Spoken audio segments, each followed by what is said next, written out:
MAME phase.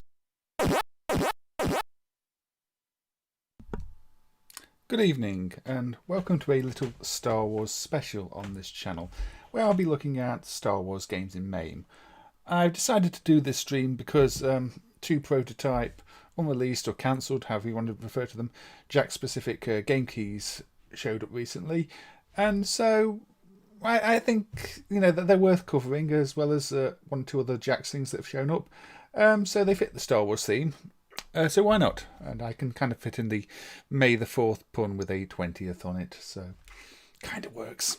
But here we go. Anyway, so the game I'm going to start with is the classic arcade Star Wars instead, the Atari one. The one everybody knows, the iconic one, the one that hasn't aged a day and still plays fantastically well. So let's just switch it out to the proper window. Now I'm just going to close it because I didn't launch it with mouse support because I'm silly. And here we go. And good evening to Tilanus, to Mitchell, and Foxhack, and Mo. Hope you're all doing well, and I hope you enjoy the stream that is coming up. So, the Force will be with you, always. There we go. Now, this is obviously the classic Star Wars game that I'm horribly out of practice on, but, you blast away these TIE fighters, and you blast away at the things they shooting at you, so your shields don't run out. So it's a nice into the screen shooter with lovely colourful vector graphics. I've got the glow set quite high at the moment because that's just the look I like to have on this. You may or may not appreciate it. We're meant to be destroying the tops of the towers, the points. I'm sure most people have played this one. It's one of those arcade games where if you see a real cabinet of it, you absolutely must play it. I mean, no doubt whatsoever about it. It just holds up so well, and the vector monitor is just a beautiful thing. I mean, I hear people are actually doing some pretty cool stuff with vector monitors these days. So there's a bit of a revival for them, although I've not really investigated that. Anyway, there we've got through the towers, and then we've got this whole trench section where you're dodging up and down, still avoiding things that are firing at you, and trying to get to the end, which we'll see if I manage, because, like I say, I'm a little out of practice on this one, and that's if we're being fair. I mostly played the one of the home ports, so I'm not quite used to the arcade speed even. Never that good at this section. Although I have completed it on real hardware, so... Right, get down here, get down here. There we go. Then we get the big boom, which is a really impressive effect on real hardware. When that happens, the whole monitor starts looking like it's about to blow up. Yeah, the yoke on the real cab is far better than the mouse I'm trying to play it on here. I mean, you can master it on the mouse, but you do want the proper controls to be able to aim, shoot, and everything else. Proper flight stick yoke. Trying to increase the power. Being bombarded by attacks right now. Not managing to get any of the ships taken down because I'm too busy taking out the bullets. I have no shields. Red 5, I'm going in. Not going to get very far now, am I?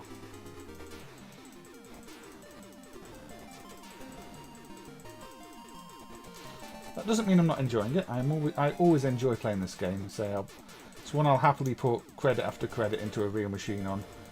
It's just that good. I mean, Atari got it perfect, I would say. You played Star Trek when you were a kid. What did you play Star Trek on, Mitchell? So sometimes I actually enter my own initials. Well, not my own initials, but H, Z, E. And then end. For some reason, whenever I play a game with inverted controls, in my head I invert left and right as well as up and down, so it takes me a little bit of time to get used to it. And hey Santeri, and hey David Collins, I hope you're doing well, and hey Super Volteca as well. Good to see everybody here. It's getting quite busy quite early on this time. Yeah, let's give this one another little credit. Shall I go for easy and no bonus? It's not going to make it any easier for me, is it? Shoot fireballs. Obviously this isn't the highlight of the stream. This is just a bit of a warm-up. We'll get to the meat of things shortly. I'll probably start with playing the JAKKS specific unit that was dumped a while back. Red 5, I'm going in. Happy birthday, Bob Dylan. That is a name I'm more familiar with than many of the others, Bob. And also welcome to the stream, Bob. I'm guessing there are going to be plenty of Star Wars fans here. Like I said, I'm not that knowledgeable about Star Wars. I've enjoyed the games like this one, but never so much the movies. I don't know. They never really grabbed me the way they grab some people. But it has spawned quite a few really good games. This being one of them. Oh, hey Santeri, thank you for the 1138 euros.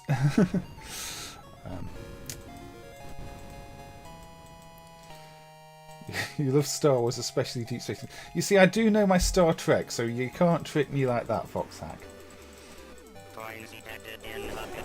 So, yes, May the 24th be with me, Jake. I mean, I missed the whole. I missed doing the stream on the 4th, so I didn't manage to actually get the proper date of the May the 4th. But I'm cheating here. So let's just blast away some of these. I love the vector glow you get on these as well. I mean, the emulation does exaggerate it a bit, but I still think it looks great, even exaggerated. I also think I'm getting even worse at this game than I was last time.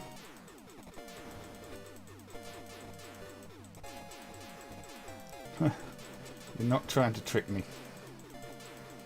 Well, you know, Star Wars: The Next Generation was the best one, wasn't it?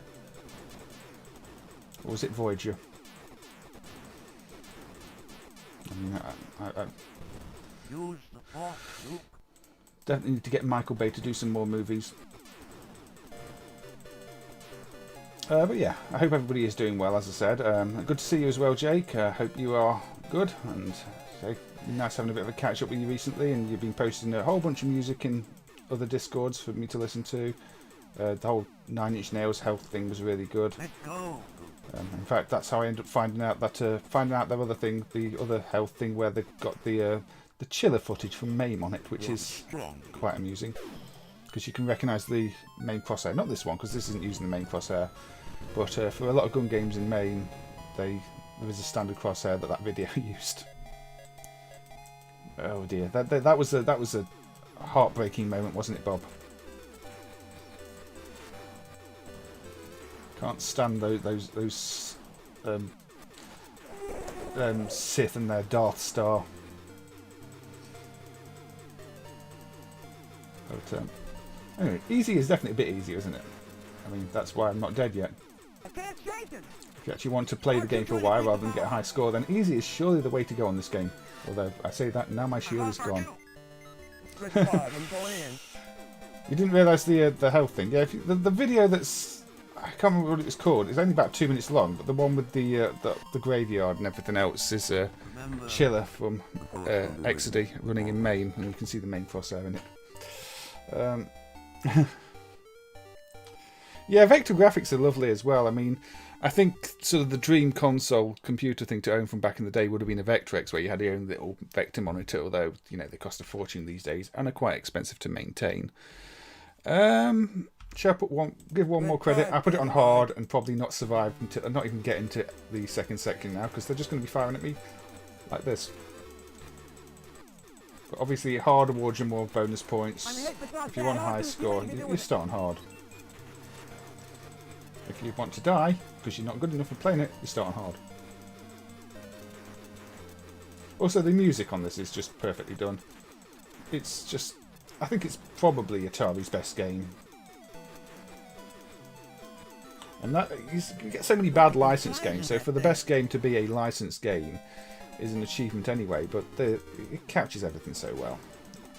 I know I'm repeating myself, but it really does.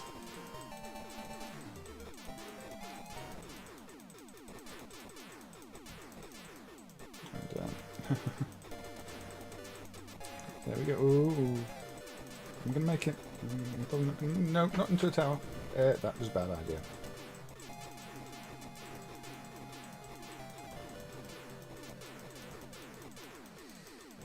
Avoid. Right, avoid. Shoot. Shoot. Use the force. Hey R9, thank you for joining. I hope you're doing well. Oh. And trust me for looking at the chat, not the game. Ooh. Ooh. Nope. Nope. R220 increase the power. This section is a lot trickier in hard, I think. Just hitting everything. One shield. Luke, trust me. No. Oh. Well. Remember. Star Wars Arcade for Model 1 was made fully working just in time. Unfortunately, I think it was demoted again, or should have been demoted again, because it crashes right at the end of the game and things like the radar still don't work. But we'll come to Star Wars Arcade Model 1 in a bit. That is one for later. But this is the classic arcade Star Wars game from, when was it released? 1983. So it's quite old now, this one. And it doesn't look it. It doesn't feel old. It feels like a modern, responsive, fast, enjoyable game. Yes, there's some really good licensed Star Wars games and some really bad ones. I'm sure if you've watched these streams before, you'll know which I've generally gone for. I went for the window mode. I forgot to get my display up there. I chose the one. Anyway, right. So I did say we'd look at some of the JAKKS plug and plays. So let's start with the one that was dumped a while back, which is the Revenge of the Sith one. Now, turn the volume down a little bit. Now, one trick you get if you do up down buttons, you get the test mode in these with this. I think it's up A down A. Just mash up down and A, and you get the test modes. And you know you can test the joystick and press all buttons to quit. So yeah, that's a useful thing to know, because the CRC test, if you've got one of the original units, you can compare it to the dump sets to see if it's the same code. But yeah, this is one that was dumped via the GameKey port, because you could exploit them, and it contains, you know, 4 or 5 games. I think it's 5, isn't it? So we can start with a Droid Invasion. So move left and right, reflect, activate current power. Okay. So this is quite a slow-paced shoot 'em up type thing, but where you're not shooting yourself, you're deflecting shots to shoot them back and destroy the enemies that way, and don't run into the shots. Now, one thing about the Star Wars unit is it uses an analog joystick rather than a digital, which does actually make the controls a little bit laggy. Yeah, the angle you deflect them at depends on where you're stood. And if you're stood directly below them, they'll go up. If you're not, they'll go at an angle, which you can meant to use to aim the shots back.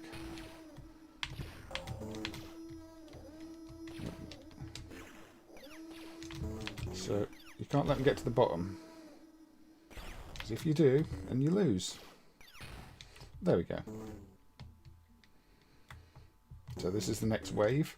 Now this is just like the first of the 5 mini games that's in this plug and play. And this one, as I say, has been emulated for a while. Because it was done a while ago. As was the released GameKey, which we'll look at some point as well in the stream. So that's a power-up I got which pushes them back. And this is actually quite an original game. You know, if you have had this one, I can imagine you'd spend a fair bit of time playing it.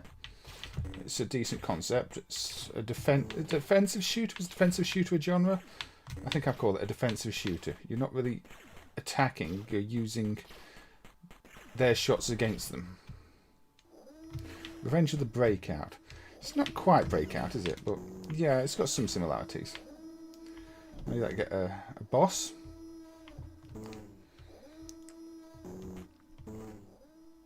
Similar idea though. Oh, got my leg. I think I took a laser to the knee. Or maybe the foot.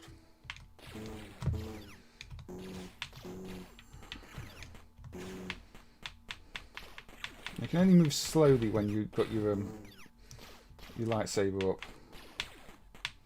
Or your flashy sword, as I like to call it. Because that's how much I know about Star Wars.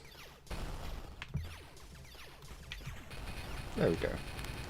Taking that one out. Yeah, and then we get a change of background. Yes, Mitchell. Like Arkanoid versus Space Invaders. And hello, Manic Panic. I hope you're doing well. Good to see you. How are things where you are?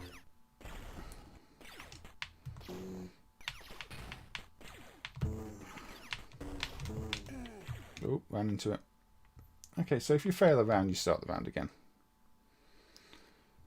Yeah, it's one of the more interesting combinations, and there are a few like this in these JAKKS collections. I mean, I really like the Disney Goofy underwater one, which is like an upside down puzzle bobble, but underwater with you guiding bubbles directly. It's again, that's an interesting mix of, you know, classic games. And this one's going to cause me problems.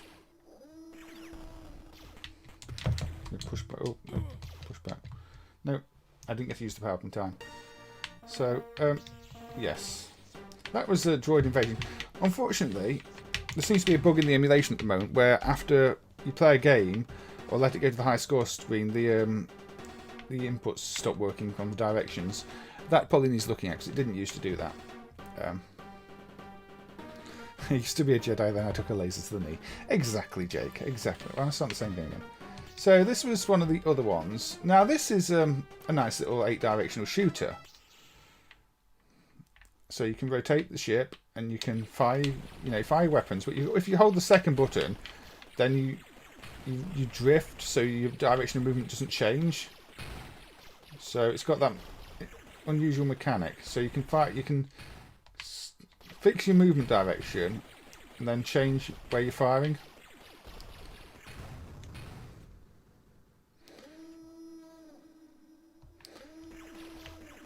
Well, I guess you just don't want to break the lightsaber. So yeah, in this case, you know, you use that mechanic to set yourself in a direction that's drifting past the... Not that. You drift past the ship.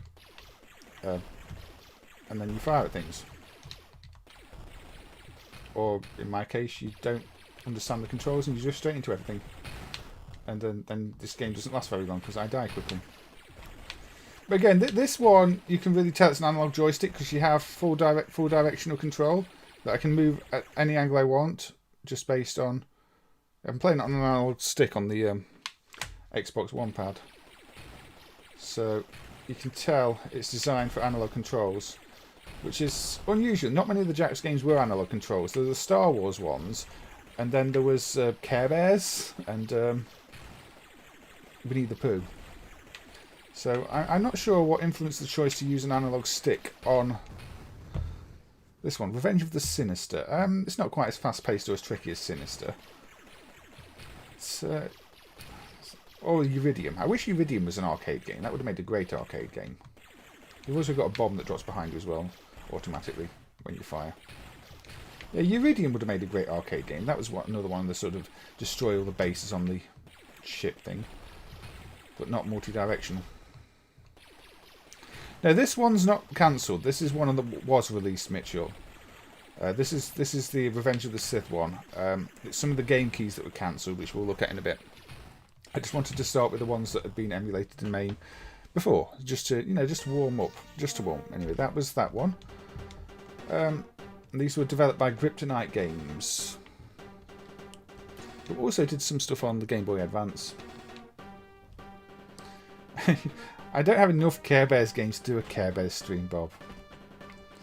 So this one's more of a move around the arena. And you can hit the the beams back, and also use power. You go from room to room. So this is, I guess you'd call it a bit of a Smash TV type game. If you ever played Smash TV, this is kind of cloning that idea. Again, with lightsabers and everything. So again, this Revenge of the Sith unit, which was released, is a pretty good one if you want to own a Star Wars plug and play. Although I just got hit.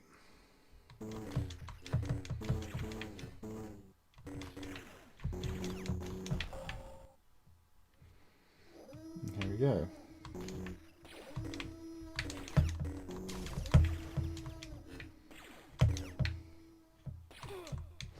And I got hit again. And I lost. That's impressive in a certain way. Yes, it is. So that was that one. That's a little bit Smash TV-like. I got to the boss. I'm not going to play any of these for too long because, we could be here a long time if I'm playing these for an extended period of time. And, I'd like to get on to looking at one of the new GameKeys. So I played that one. Gunship Battle is... Okay, Gunship Battle is sort of... It looks like Choplifter, but the idea is you're defending the people to get them to the enemy base. And it's actually really, really tricky. And I've never been any good at this one, but it's got some really nice parallax scrolling. You can pick them up as well and drop them down later on. There we go, you see. I think I've taken to the enemy base, I think. And then I died. But visually, this one's impressive with the parallax scrolling, I have to say. It's very tricky. This is probably one of the more difficult ones. Stage clear. There you go. See, I got enough of them to the base to clear the stage.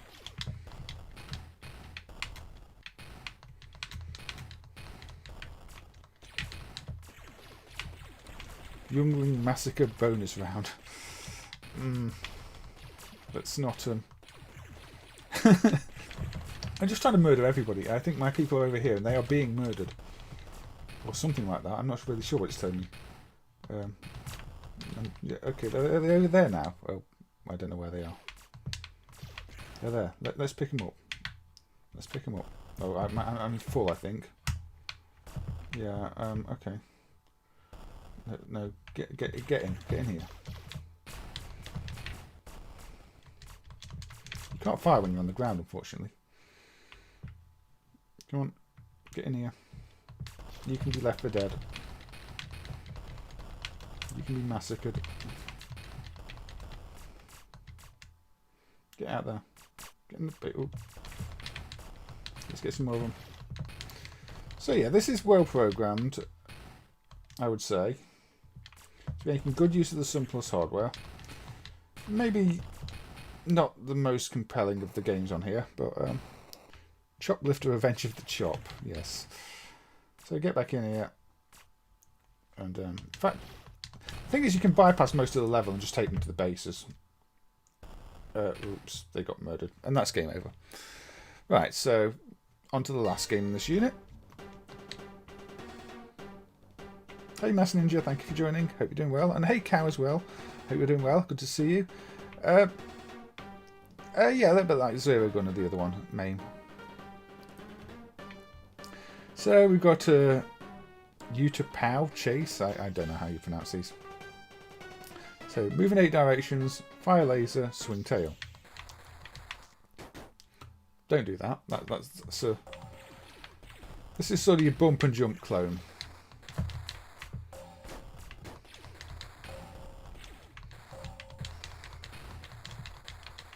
So, you know, Road Fighter, bump and jump, but with a Star Wars twist.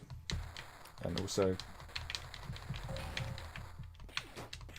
you get to see me not doing very well at it, because that's what happens on all these streams. See, jump over that, jump over that. Enemy! And it becomes a shooter. Bullet patterns are a bit hard to avoid because you're on a floating analog stick, but believe me, this controls a lot better with an Xbox pad than it is on original hardware. Power-ups. So again, it's a bit of a cross of games and genres. But yeah, this is probably the best of the Star Wars things from JAKKS. Though some of the GameKeys are pretty good, but we'll come on to one of them at least in a bit.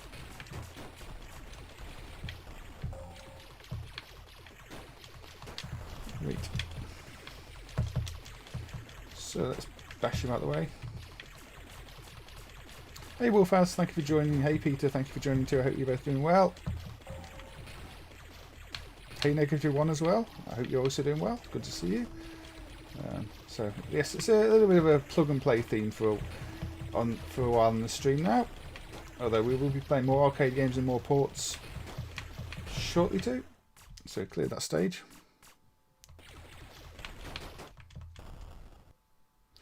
You like the original movie in Jedi, but don't really play Star Wars related games.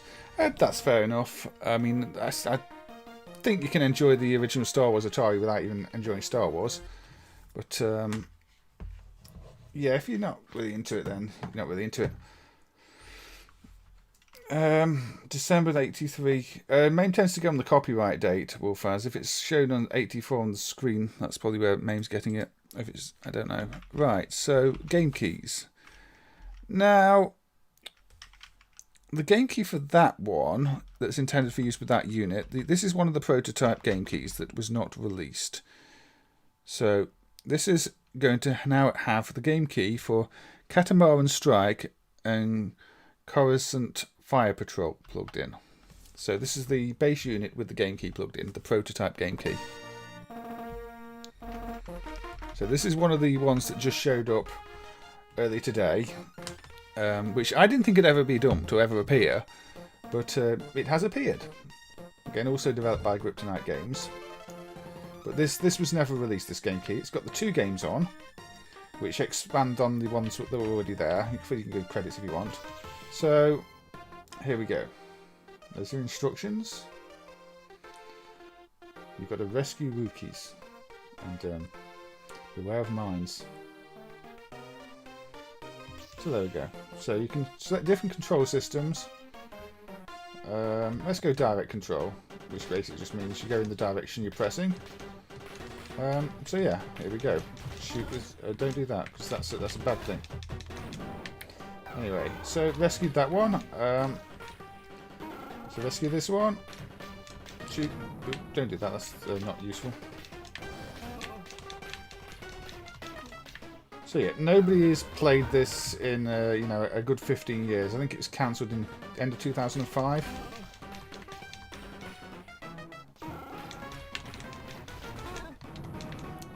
I'm assuming that you're meant to charge out the way using that to charge thing. Obviously, I've not really played this either, so this is the first time of me playing it. So I don't have a strategy or technique for it. I guess I have to blast that to pick up, do I? Yeah. Again, the analog controls mean you've got full control over your aiming, which I'm not demonstrating the best of here, but these stormtroopers are surprisingly accurate.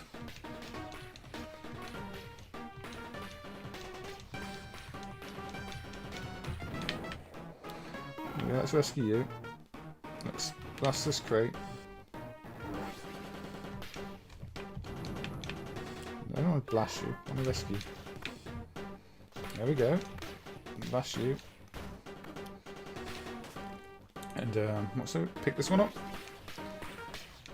Now, you say I'm not entirely sure what anything's doing in this. I don't appear to have any other buttons apart from charge forward and pause. In fact, it didn't tell me I had, did it? I've got shoot and charge.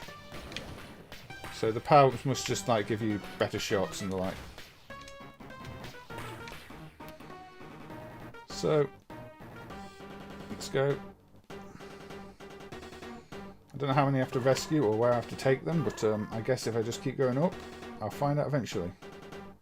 Or I'll die and have to go back to the start. Either is possible. There we go. I've got quite a collection now. Let's blow the mine up. Blow more mines up while I can. But yeah, I don't think the ideas are quite as good in the GameKey, which might have contributed to, you know, them being cancelled. But I think the main reason they were cancelled is that JAKKS just abandoned the whole idea of GameKeys. So anything that was in development for the GameKey just didn't get released because any future units after that point didn't even have the slot, so they couldn't sell them. You know, there's nothing to use them on being sold. Give the power up. So, yes, they've not even got any different music in game on this. It's just repeating the theme over and over again. So probably less time is spent on the development. But when the base unit was emulated, and a few of the GameKeys were, well, the one Star Wars that was actually commercially available was. I did have a few people asking about this one because there was advertising material produced for this one, so it was clearly cancelled quite late on. Because, you know, there were box shots and everything else of what it should have looked like and what the GameKey should have looked like. But it just didn't come out. So people did know about this one. You know, it wasn't a secret, it just wasn't available. So yeah, people were asking about it. And obviously now it is available. Can I rescue in the water? Yeah, I can rescue in the water. I guess this is like a boss, although I should probably go and rescue the rest of them. Yeah, this one's on a micro SP, micro NSP, UNSP, however you want to pronounce it. It's Sun Plus architecture. I think they're coded in C though, so it's compiled code.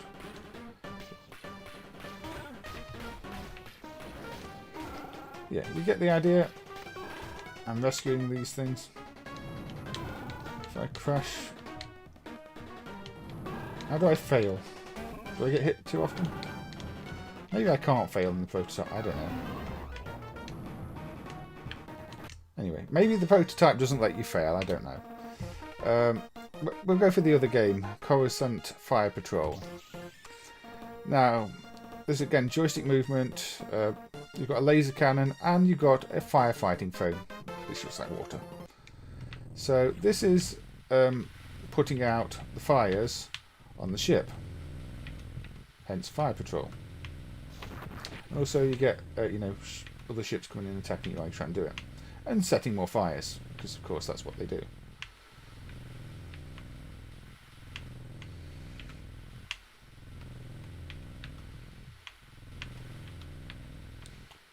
So, yeah. There we go. Probably, and yeah, you can refuel, well, get your water supply top back up there, which you have to do, otherwise, you know, you're not going to put out any fires without water. So there we go, stage clear. Moonesp. Not Moonesp for cow.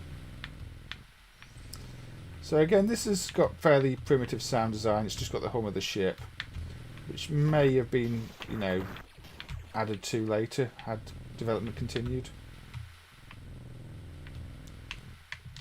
Let's get some stuff back. But still, you know, you get to see these games now. And previously there was no footage of these, no screenshots of these, nothing really known about them other than, you know, the box art. So now you can witness what they would have been in action, or close to what they would have been. So yeah, this is a fire extinguishing simulator. Now it's switched around the other way, right to left instead of left to right.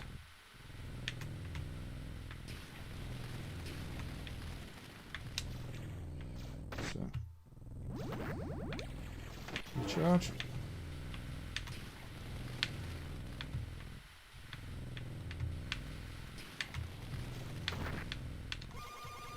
There we go. Nice time bonus at the stage. I don't think there's going to be any space cows. I mean, the best I could do is maybe play Empire Strikes Back on the 2600, where you've got what look like space camels.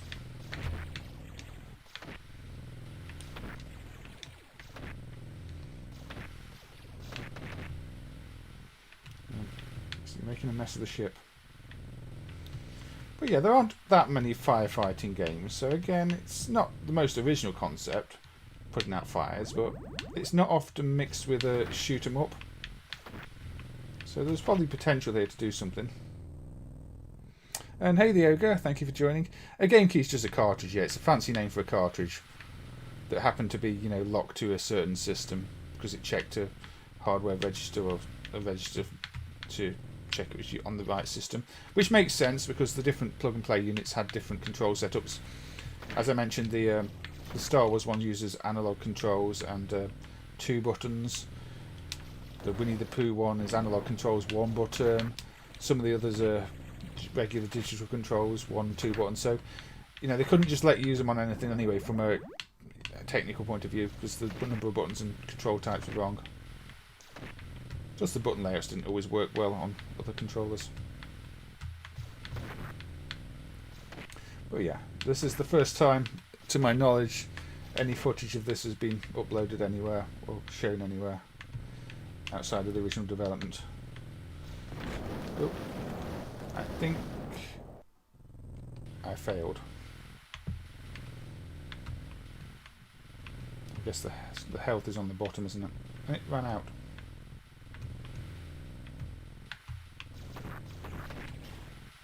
If you don't take out the ships quickly as well, they'll set loads more fires, so you've got to do that. And once you get to this stage, it becomes more important. Because, you know, every time I don't take out these ships, I'm getting more fire to deal with, and that's causing me loads of problems. Also, some of them drop power-ups, which is help you... and I've not got any power-ups at the moment. So my putting out fires is not going so well.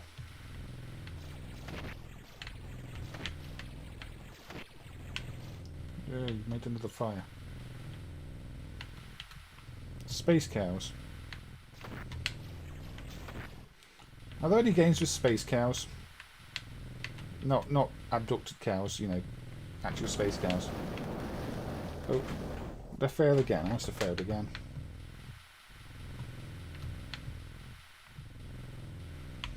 So, I'm probably going to be dead soon.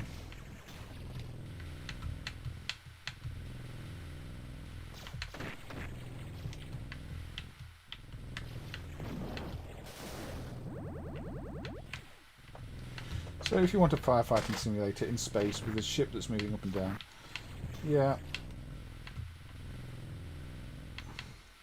We'll be moving on to a different plug and play unit in a minute, I think. But yeah, this was mainly the focus of this stream, though, to have a look at these JAKKS games. Just there. Yeah, look, the ship is almost destroyed, which is not good.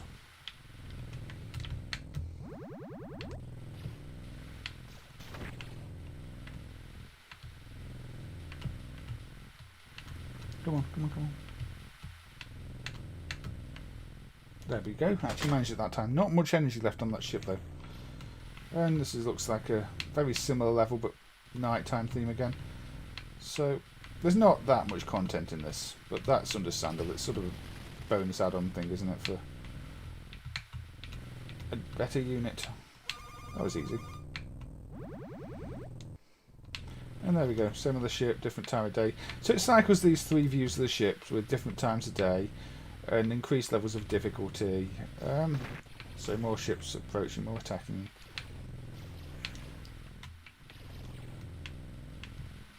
Don't know what you're doing down there. But you get the idea. So that's this game key. We can go to credits. Oh, that's not credits. There you go. Let's see. Get a list of who made it. Don't really need to see that though, do we? Right. So, Pirate ship. Yeah. So that's one of the prototypes. I'm assuming it's water. I did get pink water at one point because when I played it earlier, I got a power up or something, but I didn't seem to get any power ups that time. So I don't really know how you trigger the power ups. Right. So the next one, which I'm going to stick with the plug and plays for now, the next one technically was released, although we don't have a dump from a retail unit. We only have the prototype version, which may or may not differ slightly. So this is the Star Wars original Trilogy unit. I actually happen to have one of these in the drawer over there, the the original hardware. But this is a prototype version that may be different. Now this is once Griptonite renamed as, well, become Amaze. I think they merged with another company, didn't they? So 2006. Now this has Lightsaber Duel, Red Leader, Assault on Hoth, and Battle of Endor. So, start with Lightsaber Duel. At first you can only play as Luke, and you've got a whole bunch of different moves to learn. A and B is unblockable attack, is it?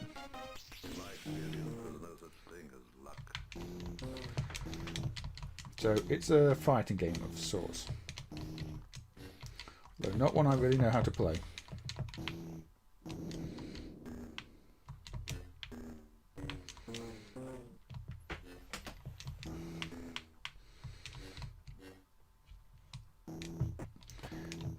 In fact, I do wonder if this doesn't have working controls, because I can't seem to move left and right. So this might also be failing on the ADC the way the high score table does, actually. So this might need another look. Yeah, I think the analog controls don't always work in this, because like I said, when you get to the high score table, they stop working in current versions of MAME. They didn't used to. That's a regression. I don't know when it regressed, but it did regress at some point. So that needs looking at. So unless I'm missing something, you can't actually move backwards and forwards in this one at the moment. That'll probably, I mean, it's not, these aren't going to make the next MAME release, so there's plenty of time to look at that before then. But yeah, my direction control stopped working, which happens in a few of these at the moment. So we'll ignore Lightsaber Duel for now, because clearly there's something that he's looking at there.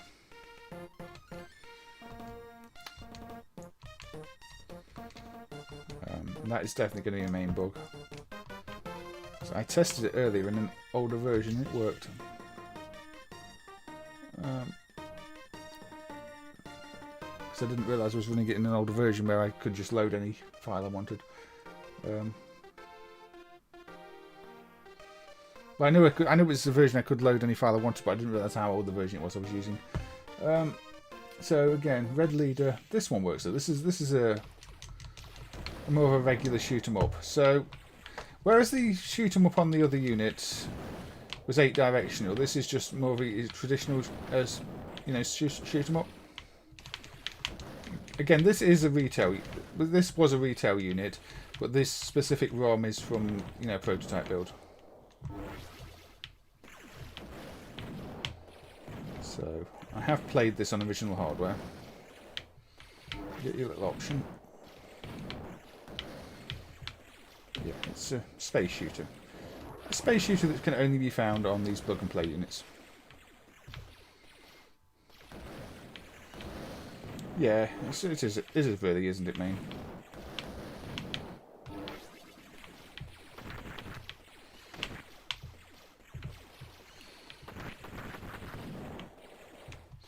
So yeah, I'll have a look at that lightsaber duel issue later, see if there's anything obvious. Because it'll be the same issue that's causing the inputs to stop working after the high score table appears.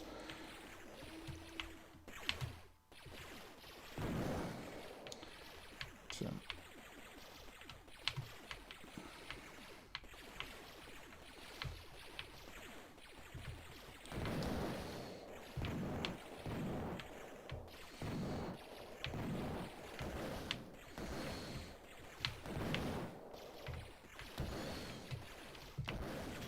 I've got a bomb too, I forgot about that.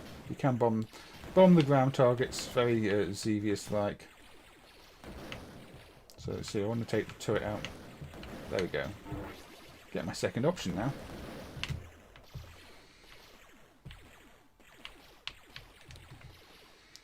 So, I'm guessing some people in the chat, if they've got any of the plug and play games, might have played this one. There we go. Nice little boss fight.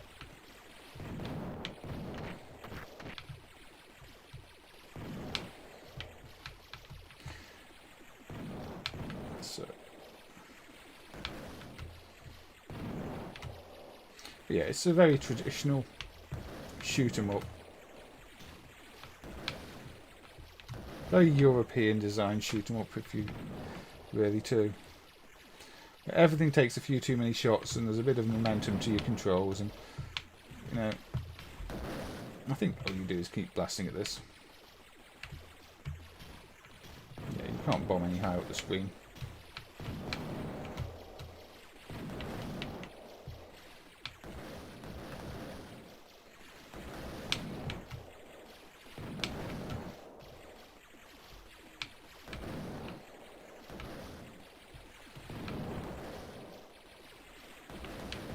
Take out the domes first. Actually, yeah, seems to be the case.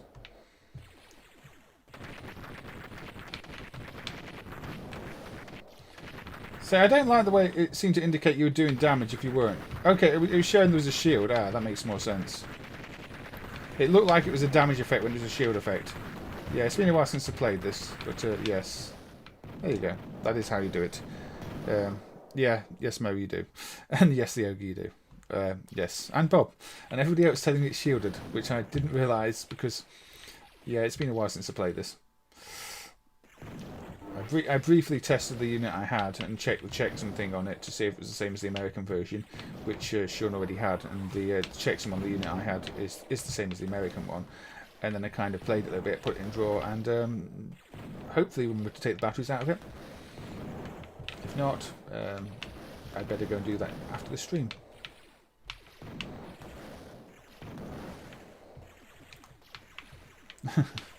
Great minds think alike.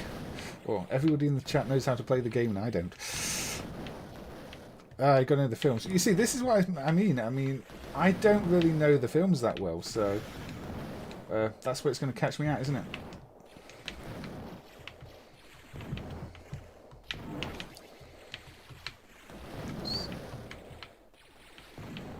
Right, okay, that makes sense then. If they've incorporated something from the film, yeah, I mean, that's actually quite a good thing, isn't it? You want that in a game.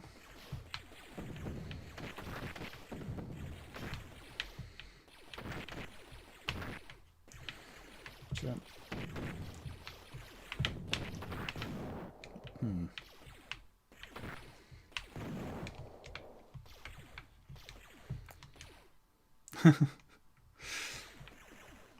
I should have asked the Ewok, shouldn't I, GP? Evening GP, by the way. Hope you're doing well. Now, this was clearly influenced by asteroids, wasn't it? No, it's probably something else in one of the movies.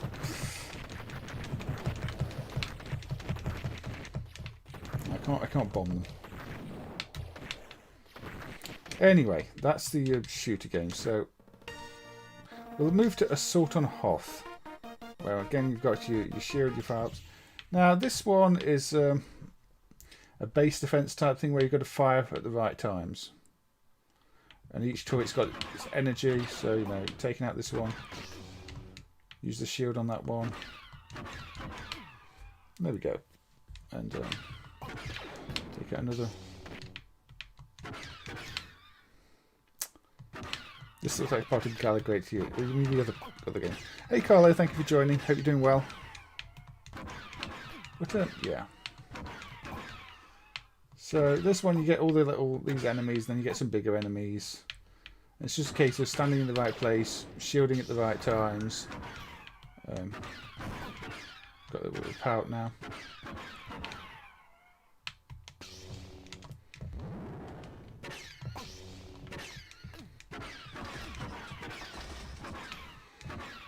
Yeah, that is pause. That is. Okay. Those take more hits. Is that it? Yeah, it's a little bit Plants vs Zombies, although not quite the same, but we've got a bigger enemy coming up. Evening, Costado, by the way. Hope you're doing well. Thank you for joining. Another attack wave. Oh, we've got a big one. Got one of those space camel things. Definitely not a cow. And it took out my turret, but then somebody else came to rebuild the turret.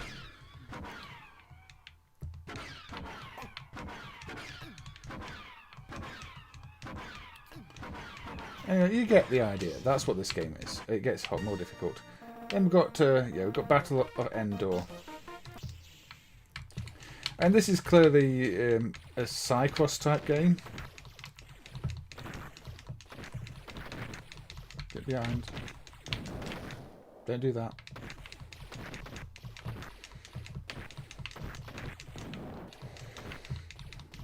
Shoot you in the bum. Again, this one's quite well presented, fast moving. Don't crash into trees. Graphics remind you of Age of Empires 2. I wasn't getting that from it myself, but I've not played that much Age of Empires 2 recently.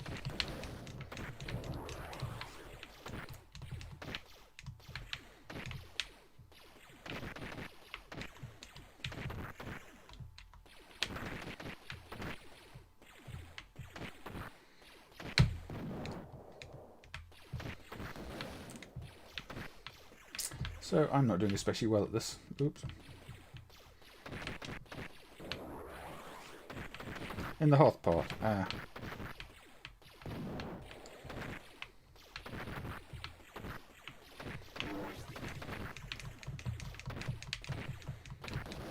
Stage clear. Oh look. Different game mechanic. It's turned into Walker or something like that. What's that shooter? Ooh, let's take this one out.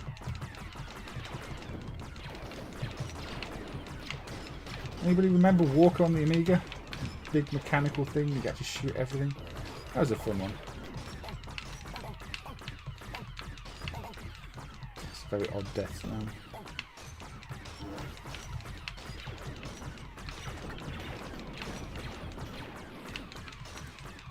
Right. If you hold down the button, you fire more quickly. Okay. So let's murder everything. Oh! I lose points for killing that one. Okay, don't kill those things. Don't kill those. You lose points. Do kill those? Yeah, Walker was difficult, very difficult, but it was good fun. So leave that one alone. Kill these ones. Oh, I killed that thing.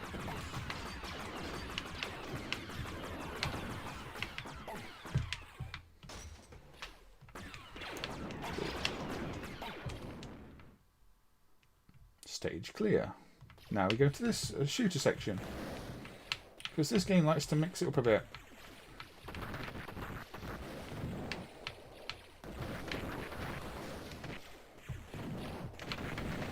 Oh, and I crashed. So yeah, there's a fair bit of content in this, really, for a plug and play. I do prefer the Revenge of the Sith one over this one, and this one did come later, so I guess if you bought this one after having the Revenge of the Sith one, you might be a little disappointed that it's a bit of a downgrade. But for a cheap plug-in to the TV device, you can't complain too much. That game over now.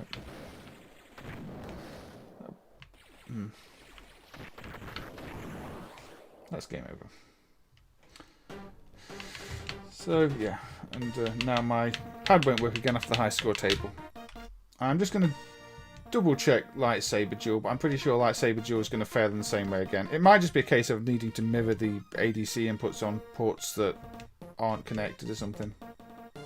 We'll see. I'll have to look into it. Well, my pad works now. Going to Lightsaber Duel. Yeah, and I can't move backwards and forwards. Okay, I'm going to have to look into that one. Now, there was, funnily enough, a previous version of that dumped, which was what's the set name called? Let me just bring it up. That's the one.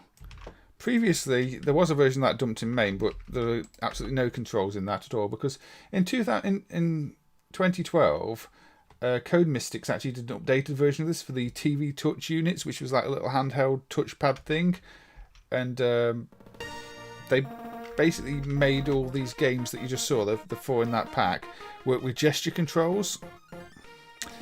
Now, I say work, it doesn't control well at all from what I've heard.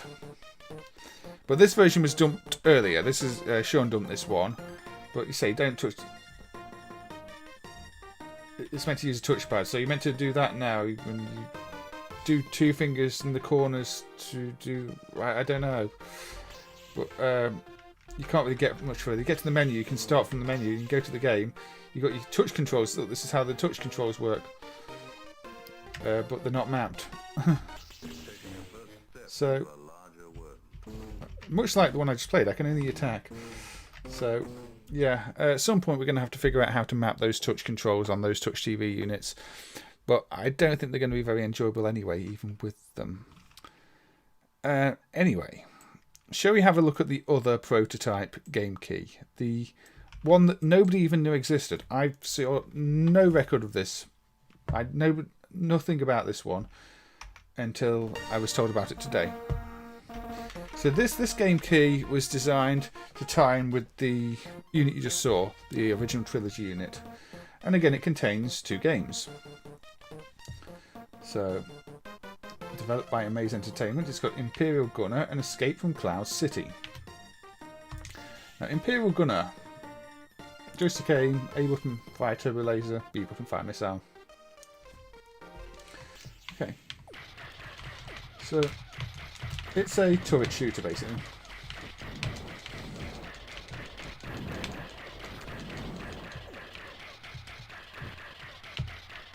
Got some missiles to take lots of things out with those.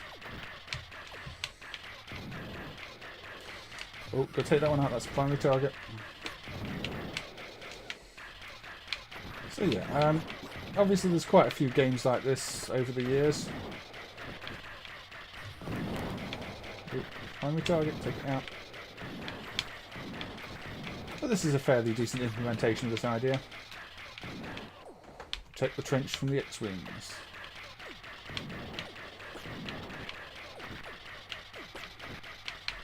Oop, got hit.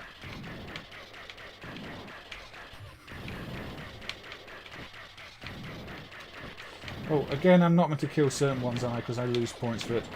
Don't shoot everything, that's a silly thing to do.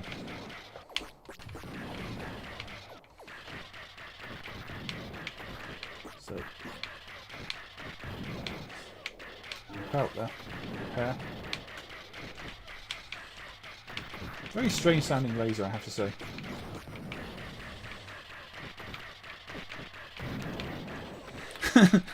Yeah, that's the problem. I just shoot everything and then I realise I wasn't meant to shoot that. Oh, I think I must have failed to protect it then because it's restarted me.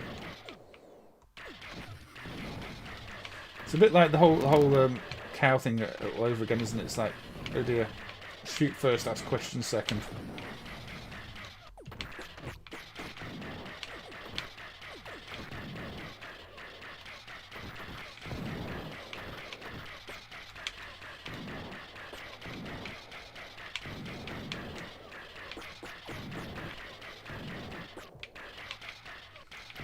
Oh dear, I think that's a shield gun as well. The bar at the bottom's just gone completely, so I bet that's a bad thing.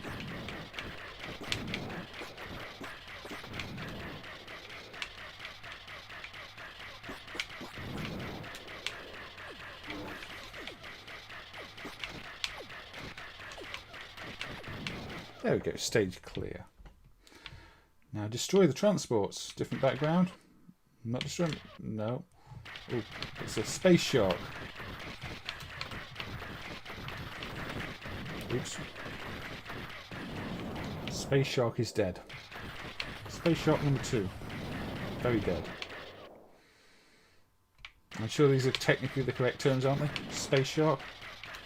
Repair.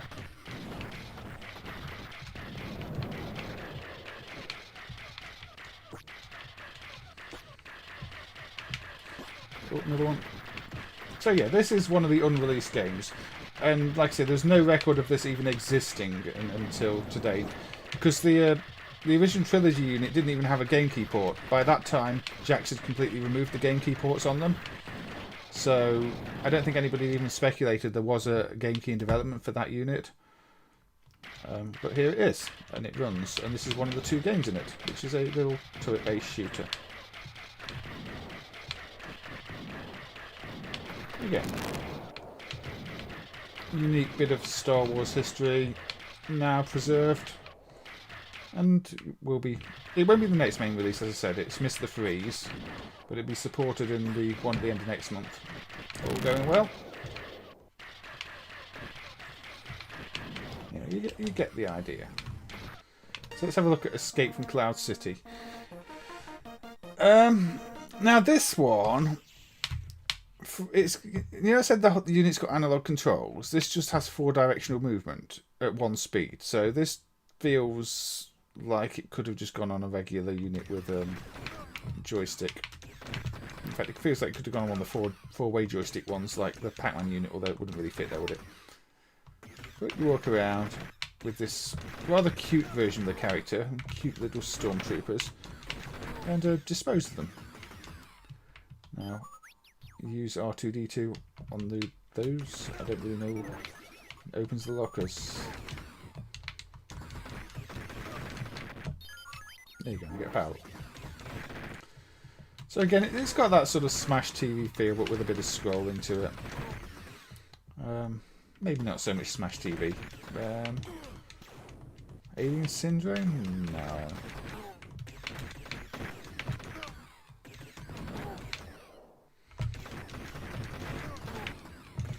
Again, this one nobody had heard of or seen or mentioned in 15 years. I don't think anybody knew about it. So the fact it's turned up today is kind of a nice little bonus if you like Star Wars, I guess.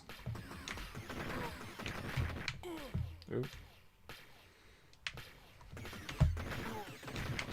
Not kill that thing. Did you turn it off for me? Okay, I think that just neutralised it. Yeah, it's not firing at me anymore, is it? No. So yeah, that's why you can use the R2-D2 there to, yeah, go and do that one, whatever it does. Just a health boost? I don't know. Maybe.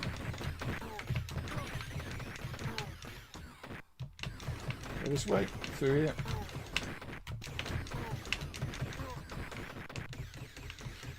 Do we know anything about the people who made the game? They're probably not stormtroopers. They're probably human. They probably worked at Griptonite Games, and other than that, not really. Oh look, I've got no controls again. I'll give that second game one more try. Another little look at it.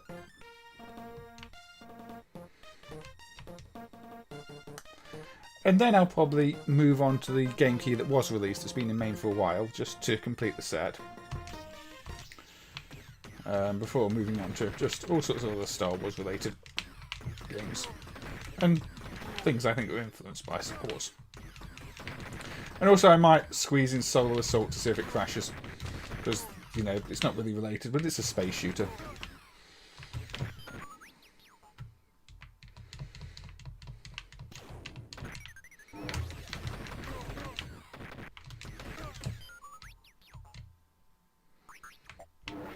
Take that.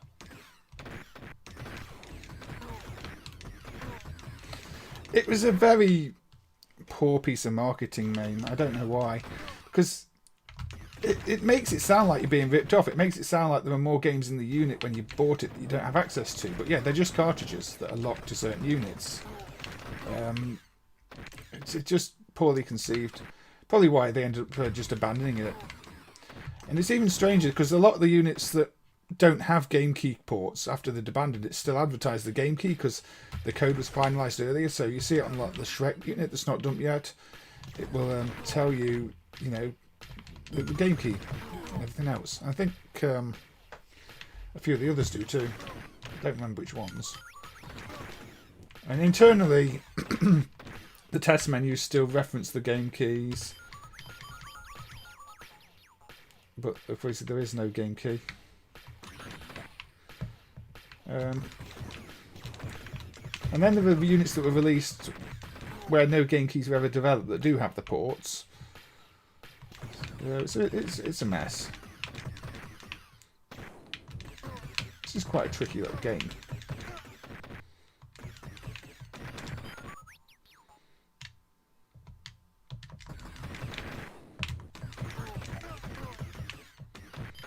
What does that actually do?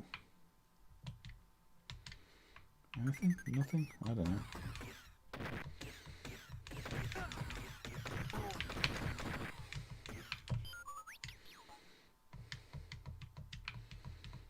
So I guess you do have to find your way around the maze in this one, because this is a dead end.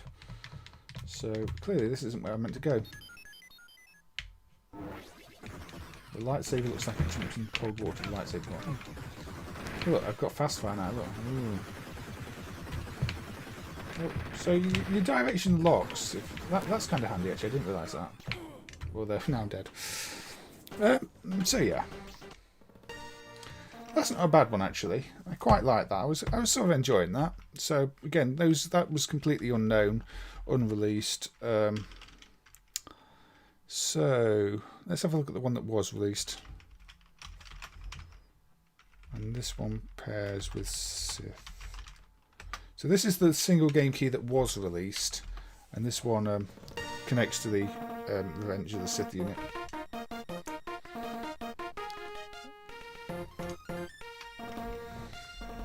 Turn the volume down a little bit.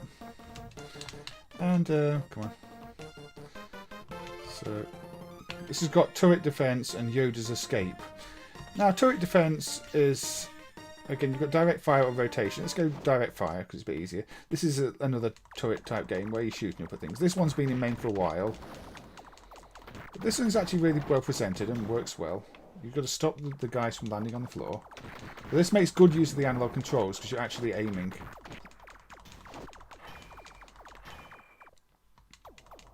Yeah, Yoda's escape is a pretty good one actually. It's quite ambitious. It's like a Super Star Wars type of effort platform game.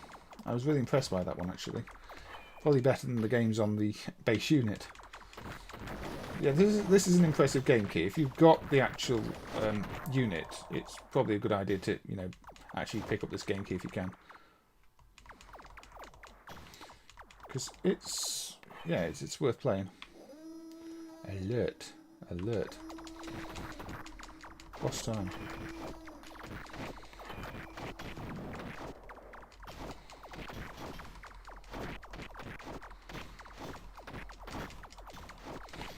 So this is probably the easier of the two games. Oh, yeah.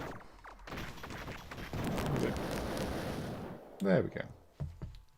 Oh, hey Rockman B, thank you for joining as well. You said you'd try and join. I have already played the two prototype Star Wars keys at this point, although I guess you're more interested in seeing the X-Men thing and DreamWorks thing that I might look at later. I mean, I'm not going to look at those until after I've done the Star Wars content, because the focus is Star Wars, but I will look at them in a bit.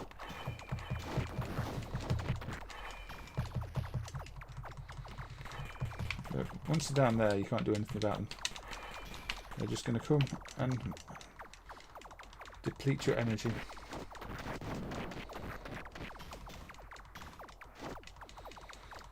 Alright. Oh! Okay, sorry, you marked on it earlier. Oh, don't blow that up. Pay attention, pay attention, pay attention. Yeah, again, the Yoda game's not really designed for analog controls that much, unfortunately. It's one of those that would have benefited from a more regular pad. But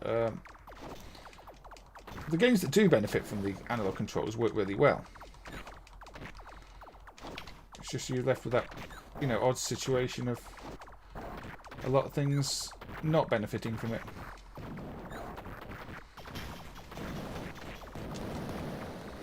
There we go. Stage clear. A different background.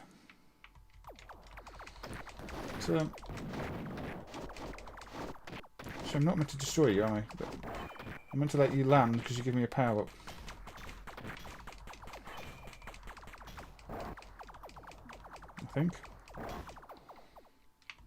Or something like that. I don't know. I don't remember. Yeah, I've seen the wireless one. They've both got the same ROM inside. You check the checksums on them.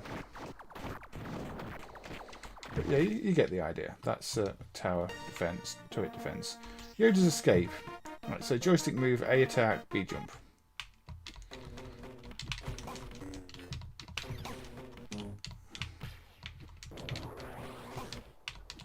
So this is a complete platform game, where your main attack is the spinning attack when you're jumping. You do have that attack too, but most of the time you'll be just jumping into things. Or jumping off platforms if you like me. But this is again technically quite an impressive one. It's looks good, scrolls well. You've got your power-ups. Okay, checkpoint, next scene.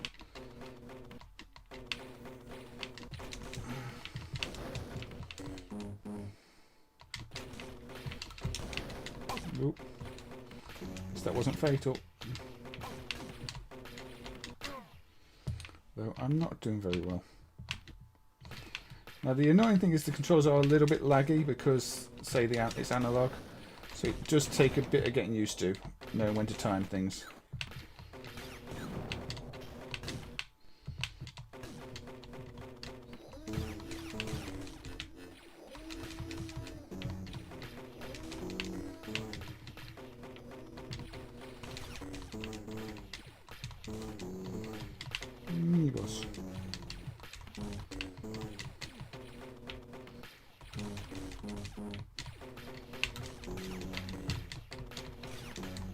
Oops.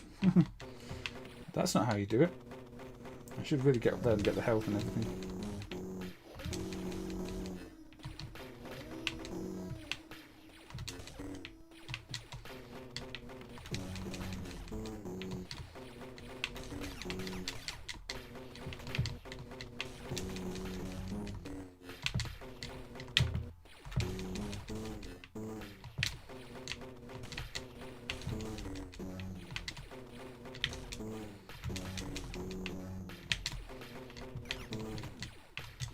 You can deflect them too, which I'm not really doing. I keep forgetting that. I keep forgetting you've got that option. That's probably the better option for this boss. Yeah, you can just deflect the shots back. I always forget that. Yeah, yeah. I just remembered that, man. I forgot that at first, but yes, that is probably the better way to do it. In fact, you can just mash the button and kill that boss this boss that way. Once you remember you can do that, it becomes a lot easier.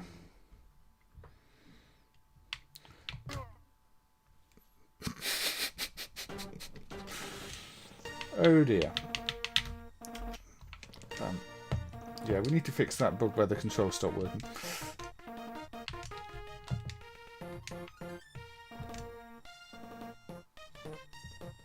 You can put them in the loop too. Right, I'm going to try that again. And not just walk off the platform when I get to the second level. Because, you know, that was a bit silly.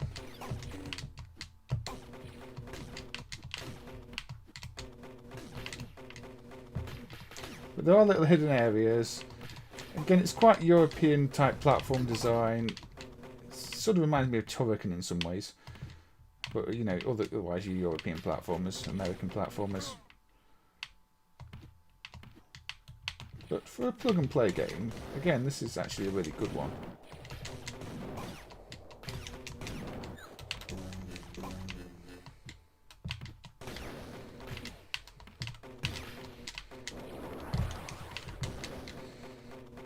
There we go.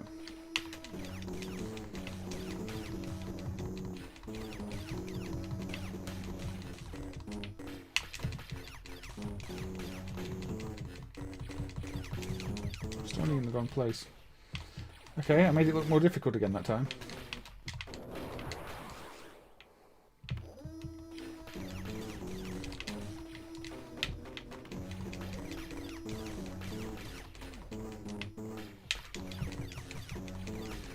Find the right place to stand helps.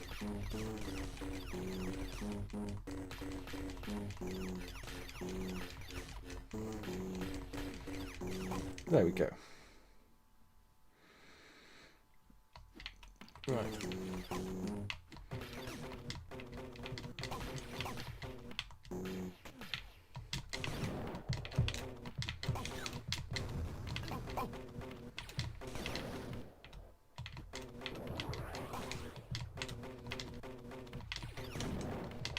Climb up.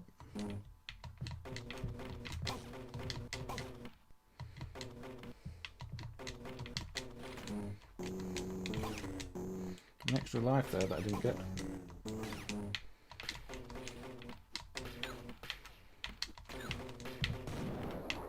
There we go. Got the extra life. Get back inside here.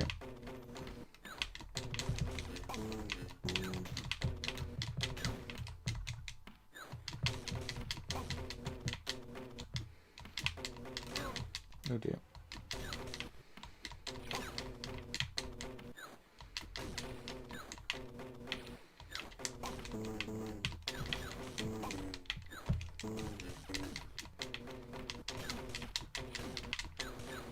We go inside.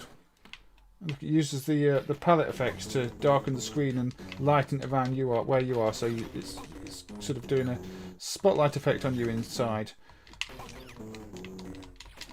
which is again quite clever. I mean, even the Mega Drive couldn't do a blending effect like that. It's more of a SNES technique, but the hardware does do blending, so they can do it here. Get out again.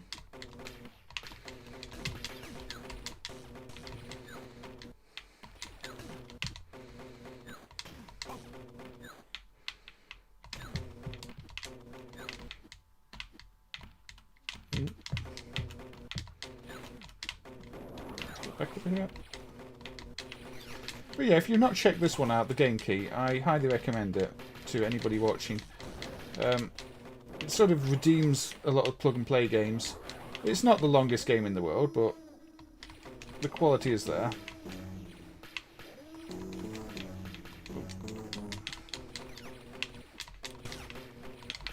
I always found this boss quite tricky. Somebody did point out a technique on my YouTube when I initially uploaded a video of me failing badly with it. But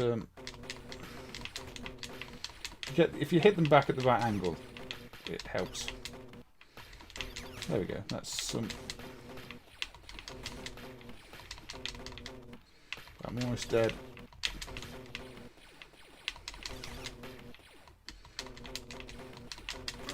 Nope. But yeah, I mean that is say the released game key. That was you with the pro tip, was it, Bugman? That makes sense now. That makes sense now. Anyway, yes, green stormtrooper equals hard to kill zombie. Maybe. I mean, I don't know all the Star Wars lore, like I said, so it could be anything. Right. Okay. So we've seen a whole bunch of plug and plays. You know, 2 prototype game keys, 1 previously undumped main unit. That's all good fun. So, you know what I like doing on these streams. I like putting on things from Japanese computers. So, the Sharp X68000 has a Star Wars game. I don't really need to see the... Actually, I'll leave the drive lights on for now because they're kind of handy while it loads.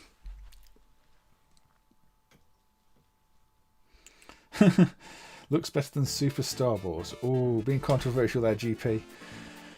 The Super Star Wars games are pretty good. I mean, I played a bit of them. They're very hard, but...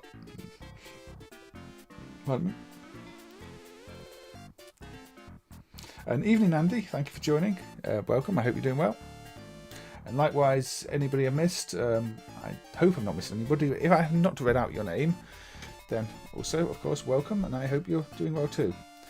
Right, so the game does this while it loads, because it's loading off a disk, and it takes a little while to load. I mean, I can speed up. Continue to speed up.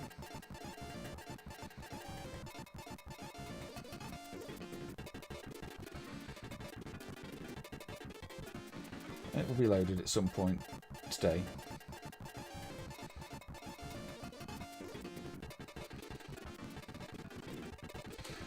It's a very long loader, this one. Loading from the second disc. There we go. Right, I'm sure you know, a long time ago in a galaxy far, far away, there was some war in the stars. So, yes, it is a bit of a parody scene, isn't it, Rockman, that one? And yeah, now we've got a little rendition of Star Wars Episode 4, A New Hope. Ignore the line at the bottom, a lot of X68K games do that. Yes. So what is this? Well, it's kind of a take on the Star Wars Victory games, isn't it? If you've not seen it. Strangely enough, for an X68K game, which was only released in Japan, it all seems to be in English. I don't know if this is some license condition for having a Star Wars game that you must do it all in English, but it is all in English. Anyway, let's get rid of the loading stuff now. When was this game released? I don't know when it was released. Sometime in the 90s, I'd assume.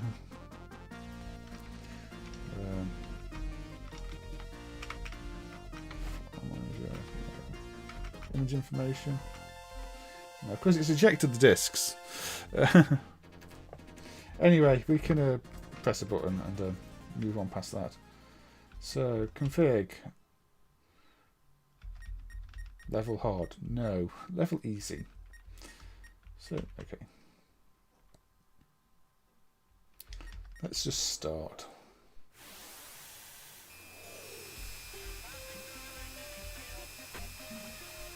Yeah, the X68K has a lot of cool games.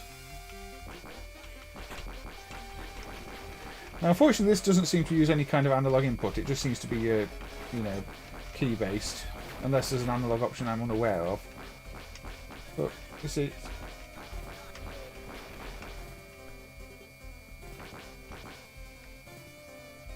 Got your radar. Yeah, where are you? Now, I was quite amused. I was trying to play, I think, Star Wars Dark Forces on the PlayStation 1 emulation in MAME. And it has absolutely no enemies visible. It only has the environment, which is quite an odd bug. So I won't be playing that one on the stream. No, I'm not shooting that one, am I?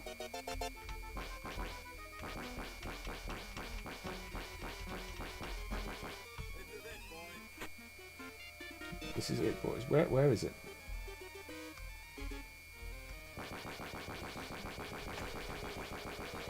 Help! What am I shooting?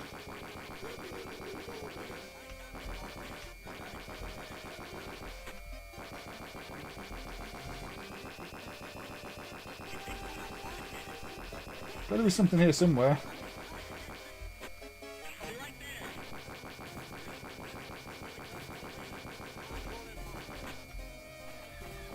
Oh, here we go. Found you.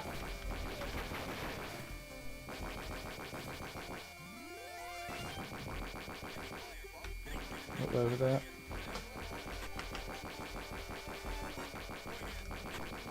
Now I guess the draw distance could be a bit better, which is why I couldn't find them, but there we go. I really should just trust the radar, shouldn't I? There's lots of speech going on, but it's quite quiet. I don't know if that's a balancing issue with the X68K in MAME, or if the speech is meant to be quiet.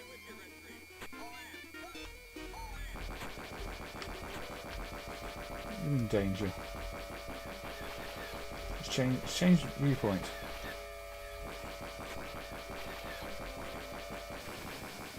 Now back into the cockpit.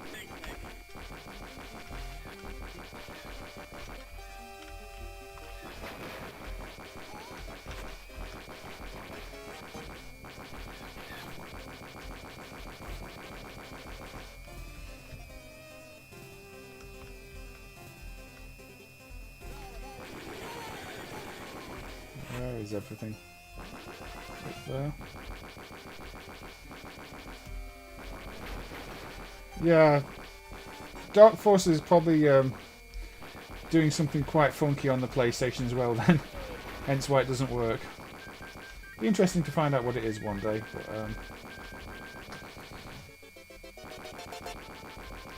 I might put a PlayStation Star Wars game on anyway though. I might put a really bad one on. I might put the 3D fighter on. If anybody remembers that.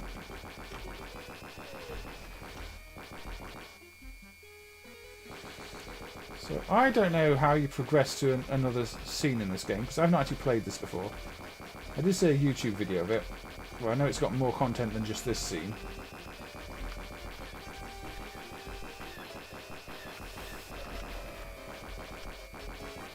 Oh, red one.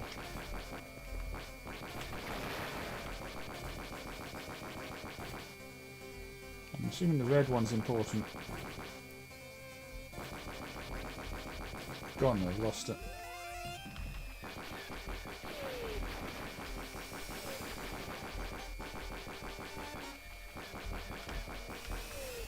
Oh, go to next stage. There we go. That game got a shout out in the solo movie, did it? That's the one, yes. Masters of Teräs, Käsi, or whatever it's called. Which is apparently really bad. I've not played it before. So, you know, it's one I'll have to have a look at. So let's blow up some towers. So this is like an alternate take on the Atari game, really. It's got some very similar ideas, a vector presentation, but it's an entirely different game. And I think this is exclusive to the shop. It's X68K.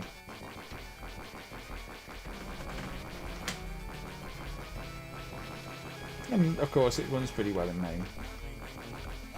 If you give it time to load. I mean, I thought it didn't work at first because I was being impatient, but then I just left it a bit longer and it loaded. I think floppy drive sounds on the X68K driver would help because you'd know it was loading something. But for some reason they don't seem to be hooked up.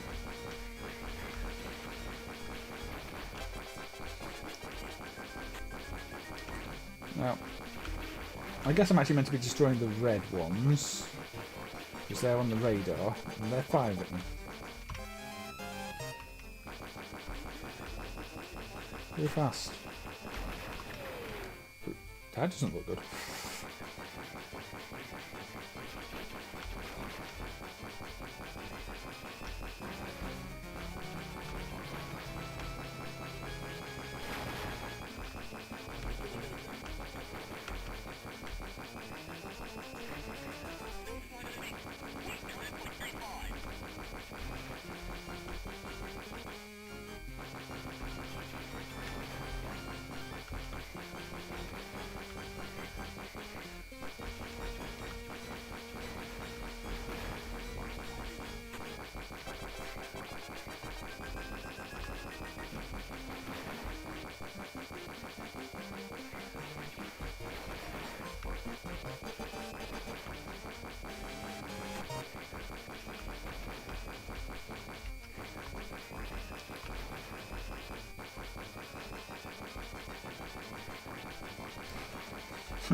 I don't know.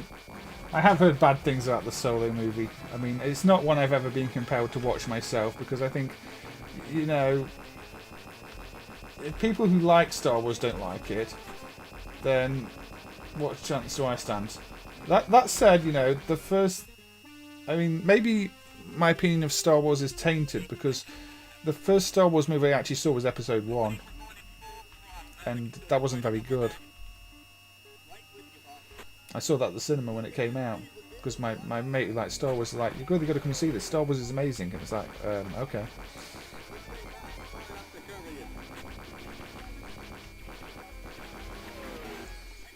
I did watch one of the newer ones. I don't remember which one. I think the first one of the more recent ones.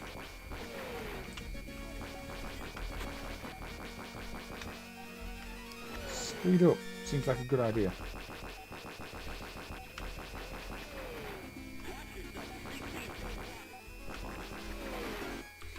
How am I to avoid things here? There's not enough space to manoeuvre.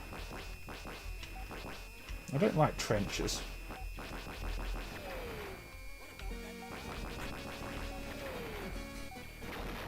Oh dear, that looks bad. Don't pay attention to this in the next 3 please. Shooting Daleks in Star Wars, what a crossover. Yeah, I don't like Daleks. They extinguish me or something, I don't know. Is that what they say, extinguish 8? Yeah, you see, I call 7, 8, 9 the new ones because they came out recently. Yeah, the Atari French section is a bit better, I think, Costado. But this is a very different game. It plays very differently, but it's still got the same basic scenes. So that kind of makes it interesting in its own right. But yeah, the X68K Star Wars game, if you've not tried it, is probably one worth trying. Right. Let's go with a game that's absolutely not in any way possibly Star Wars. Let's play Exidy's Starfire 2. Which, yeah, Exidy Excitement brings you Starfire 2. Absolutely not in any way related to the Star Wars logo, is it? What card is the last one you played? Yeah, I like Battlezone Evolved. Deposit more coins or press start. The galaxy is depending on you. Good luck. So these ships don't look in any way familiar, do they? Completely original graphics here.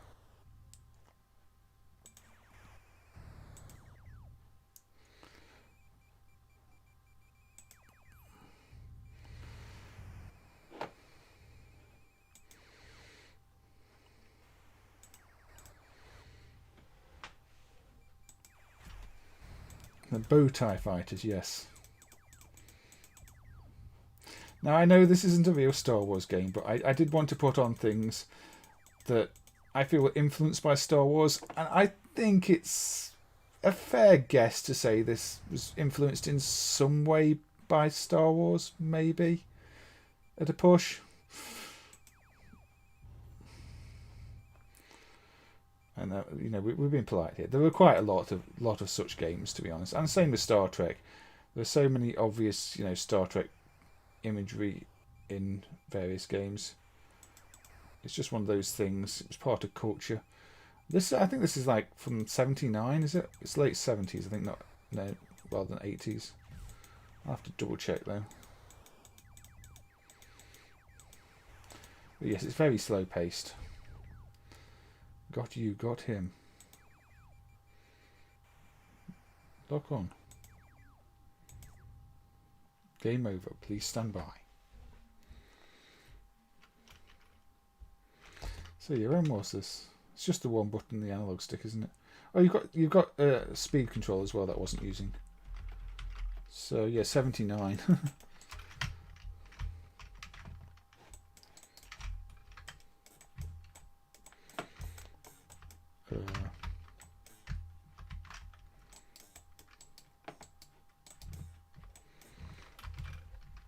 Okay.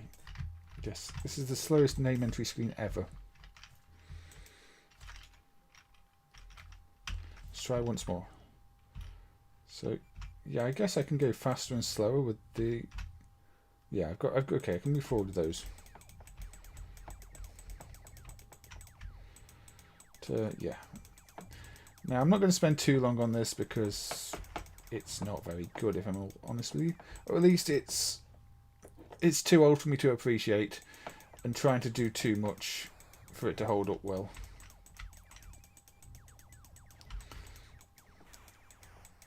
"3D Death Chase" on the Spectrum. That's not a bad game, actually, is it? I think that's one of the ones the Spectrum magazine rated as like the best Spectrum game ever, even though it's very simple. Are you thinking of the right game? So apparently destroying the Exidy ship gives you a bonus. Which, I mean, is that because we're putting Exidy out of business? So they don't make more games like this? To be fair, I do quite like a lot of Exidy games. I mentioned Chiller earlier in the chat. That's another Exidy game.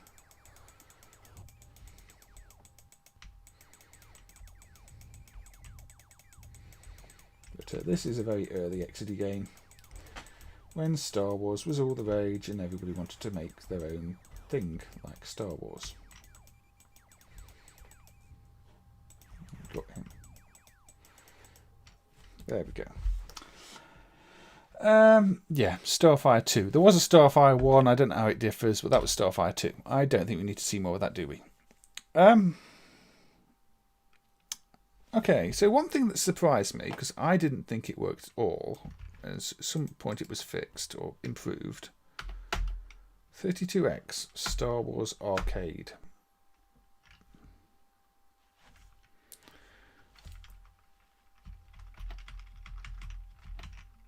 Now, I remember when I was working on the driver, this always just crashed and didn't have any 3D. So at some point the 3D has started working in this. I don't remember when.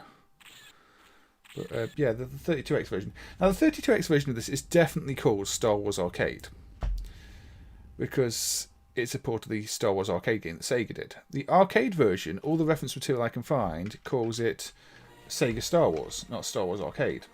Apart from MAME, where people now call it Star Wars Arcade. But it looks like all the original material just calls it Sega Star Wars. This game is boring, it's like X-Wing, but only really boring. This reminds me a lot of Galaxy Force 2 as well, this one actually. It feels like, Galaxy Force 2 is another one I'll probably look at on the stream, because that, to me, feels like a Star Wars game without a Star Wars license. Caution, slow down. Ties behind. I don't like ties. They made me wear them in school.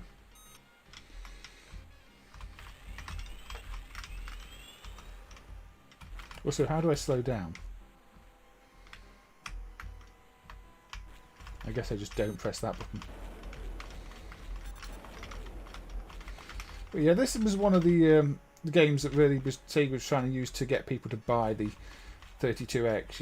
It must have great perfect port of the arcade Star Wars game. I mean, it's not a perfect port of the arcade Star Wars game, and Sega's Star Wars game is not even the most famous Star Wars arcade game, but it's not too bad. I think they could have probably pulled it off on the Mega Drive really, but at least mostly.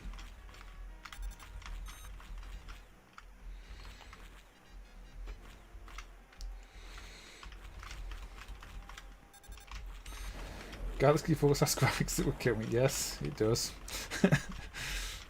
That's from one of the flies, isn't it? Or is it from a magazine?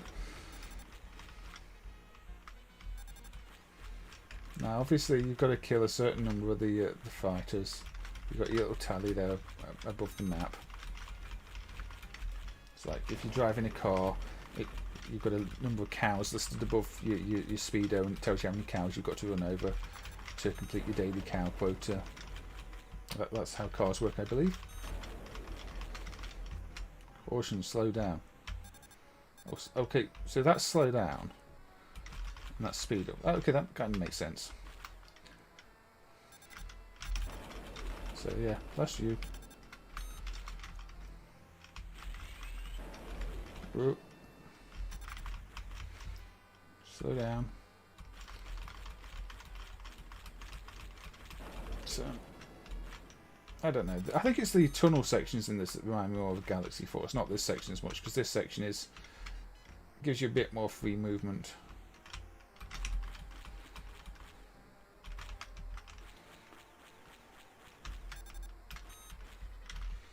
Where is it? There's the last one of you.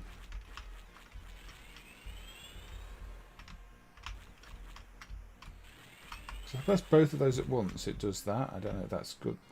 Seems like, oh, the proton. Chase you down. Got you. Autopilot. Hey Rockman, okay, thank you. Take care then. I'll see you later, and let me know what you think of things you've missed so far later. A 2-speed CD-ROM costs $600. Ouch. That's a little expensive. I don't think I paid that even that for my first CD burner. But yeah, this actually plays really rather well now, which surprised me because I thought this didn't work. You know, the 32X version. I don't remember fixing it, but I've just forgotten when somebody else fixed it. Probably Kale fixed it at some point, actually, unless it just fixed itself, but that's kind of unlikely. Things tend not to fix themselves.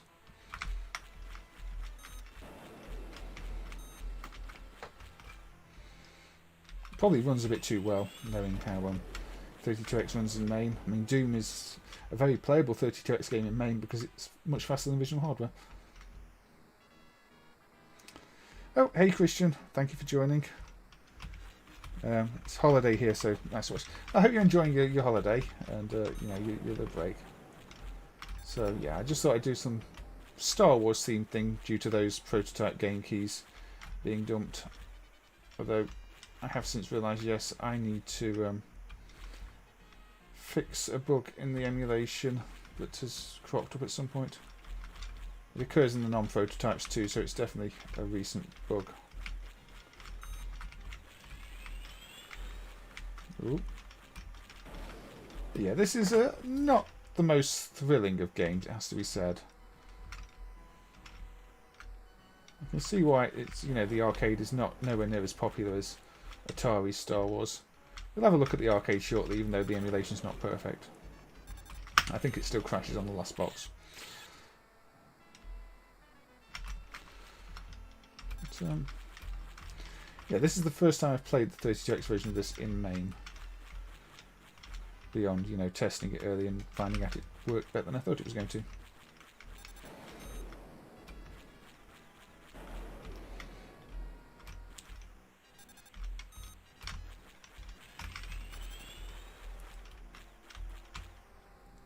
Yeah, Starblade was another shooter on rails, and of course, Galaxian 3, the Laserdisc one, which is not yet emulated.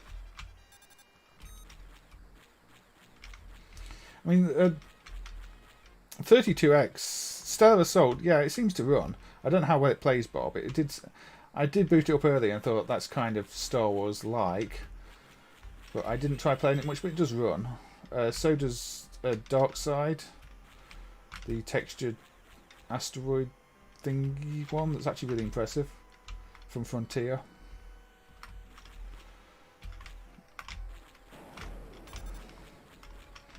So let's take out the last one of these, or find it to take it out. And after that, after I get to the next phase of this, I'll probably move on to another game, because this is quite slow paced. In fact, I'll probably move on to the arcade version of this, because then it ties quite well to the whole theme I've been doing for the month of multi-platform, doesn't it? Galaxian 3 was just lots of cabinets and 2 laser discs. It'll be emulated one day, I'm sure. It requires the link hardware to be emulated for even linking up the different boards, though. I'm sure it'll be emulated. It'll probably just run quite slowly at first, because I can't imagine running 3 Namco 3D boards and 2 laser discs is going to be fast in the best of conditions. Anyway, there we go. So you have 32X Star Wars Arcade.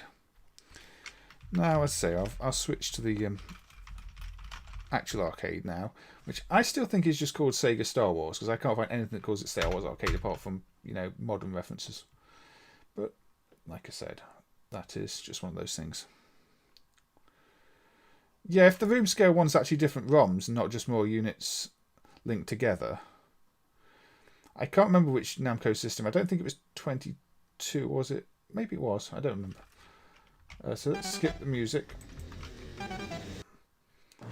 And yes, okay. This is. Let's go for pilot navigation and. Oh, I see a donation coming through there, Costado. I'll wait until we get our Berserk robot. It's not the same game at all, is it? Not. I know there's 2 different games. So I've got it in this mode. So as you can see, one of the complaints with this is that the radar doesn't work. And that is quite accurate. The radar does not work. The emulation of the radar does not show anything. And there we go, Costado. Thank you for the €10 beer money. It's much appreciated. And say that the donations during the stream do help pay for the drinks that are consumed on the stream. Speaking of which, I've not even poured myself a drink yet. I'll have to pour myself one shortly. Probably have some rum. See it. You say the 32X version didn't really look much like this. So considering, you know, Sega were pushing it as near arcade perfect, it really wasn't. I mean, this has got so much more going on. Little effects, different pace. Okay, the gameplay was mostly intact. I don't know what the throttle is on this. So you can throttle up. This is faster paced in general. However, without a radar, it is, you know, it's very difficult to know where anything is. So again, it's not really fully working yet.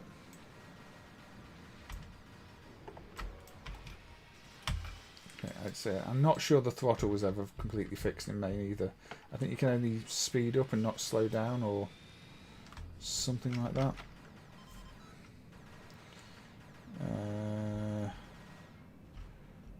Yeah, I'm not sure.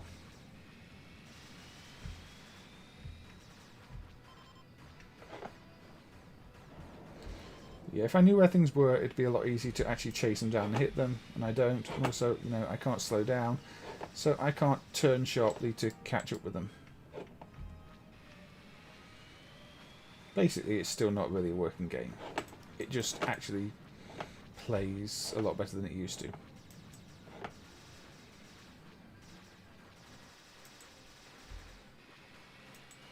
I wouldn't know, Mo, but yeah, I guess there's nowhere's going to want to take a big risk with a full scale attraction like that in case it breaks. Time left. There's one enemy left and I'm running out of time. So I don't remember there being a time limit in the 32X version either. Oh, there you go. There it is. There it is.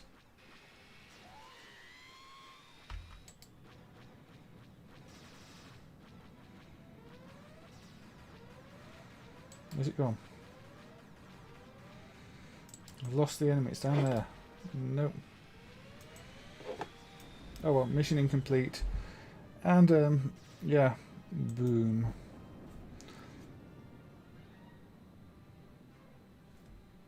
So, where do I continue from? Probably the start, don't I?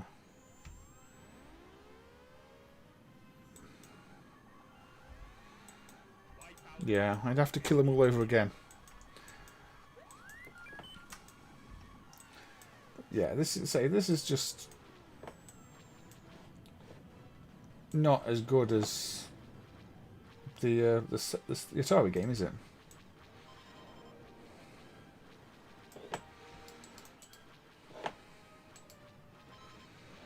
So, yeah, I think I've seen enough of that one. It still needs emulation fixes, as I mentioned. But it is more playable than it used to be. Modern gamers never sat down inside a full motion enclosed cabinet. You do still see the odd one, but yeah, they're very uncommon now, MAME. I did see a moving GTI club a few years back with a PC running the control system, which had crashed. Okay, I did also say that I was going to play a bad Star Wars game. So, on the PlayStation. So here we go. This is the Star Wars 3D fighter on the PlayStation.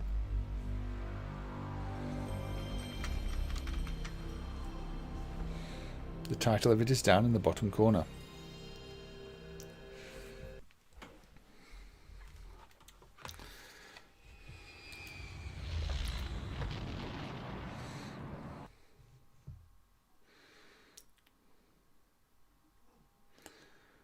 Strangely enough, we already know that. So, yes. arcade mode. Who do I want to be? The Incredible Hulk? The Incredible Hulk? The Incredible Hulk? Nah, I think they're holograms, aren't they? I'll be this one. That's quite a nice effect. Hor versus Arden, yes. I am being Hor.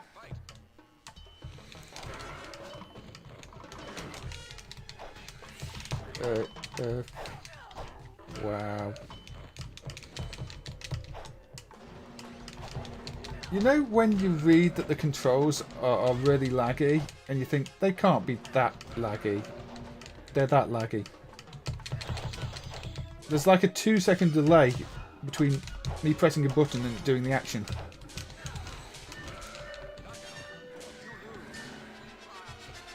I don't...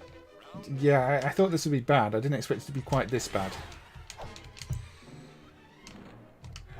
Wow.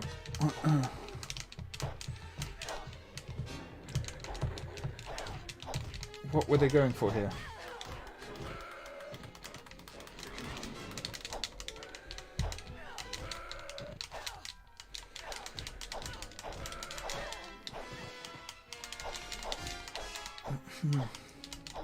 Talk about the AI reading controls.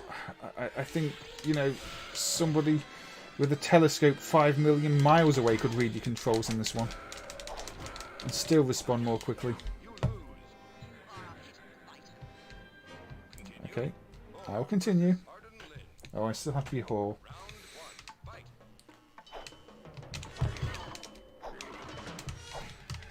Finish for Steel Hand.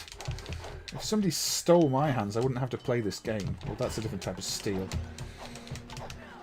Is there any reason they went for a finish phrase? Is it actually part of Star Wars lore?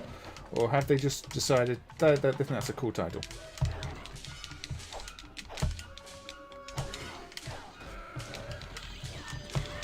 There must be special moves as well, because they're using special moves, but if they execute as badly as the rest of it, I'm probably never going to execute them.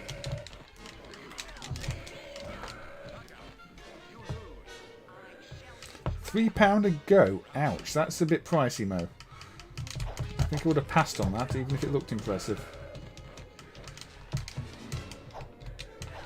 Probably didn't help with, you know, people still wanting to go to arcades if they're going to charge £3 a go on a game.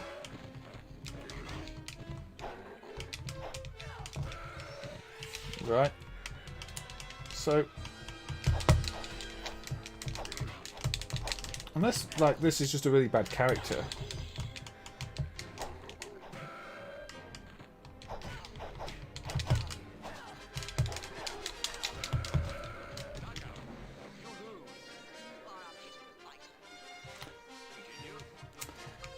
The genre of music heard in the cantina is called jizz, not joking.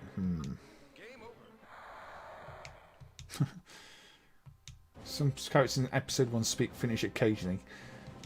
That is quite lazy, just using a real language. Okay, that character was terrible. What's the thought? Let's be a Chewbacca.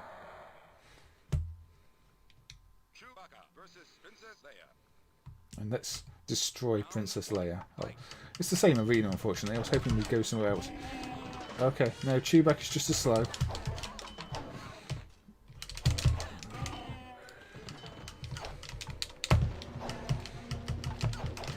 Hey, that's not fair. How do you get a weapon out? Can I do that?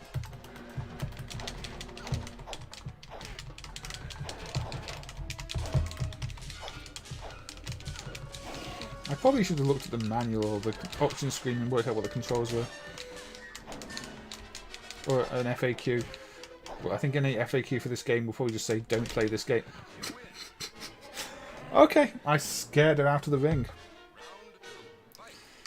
Yeah, I can understand why.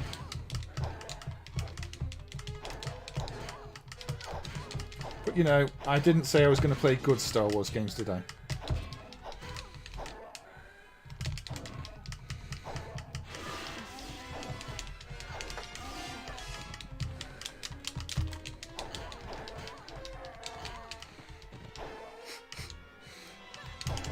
mean, visually it's not too bad. It just plays really, really badly. I do like all the effects they've got going on, and I think for a PlayStation game it's actually quite nice looking. But it plays really badly. Although I did manage to button mash my way through that fight. Oh, we've got a different arena. Oh yeah, and Hoth can get a weapon out, so there must be a way to get the weapons out that I just don't know.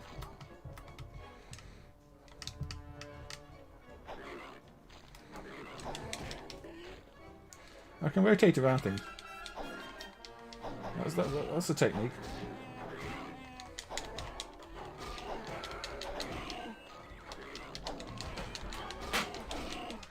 I mean, it's not Rise of the Robots bad. But, I mean, what is Rise of the Robots bad?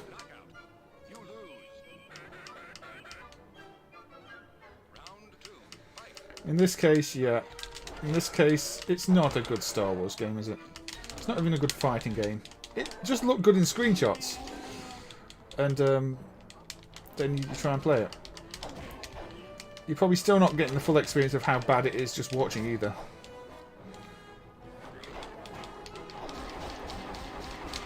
So I don't know any move. Okay.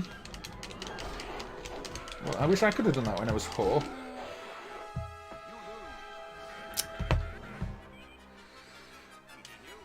Let's continue.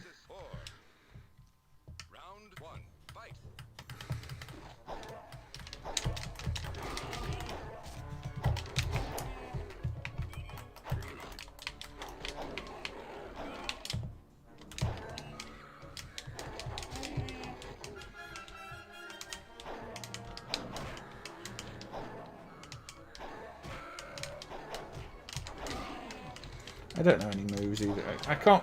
There don't seem to be any obvious moves using standard Street Fighter inputs. So how you do any specials is beyond me.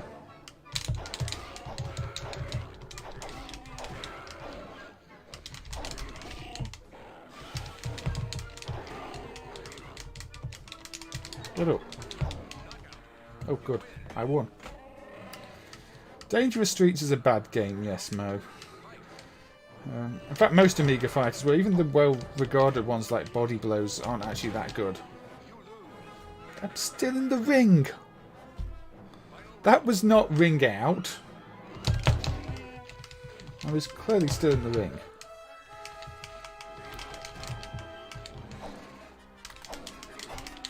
It really wants to be Virtua Fighter, doesn't it?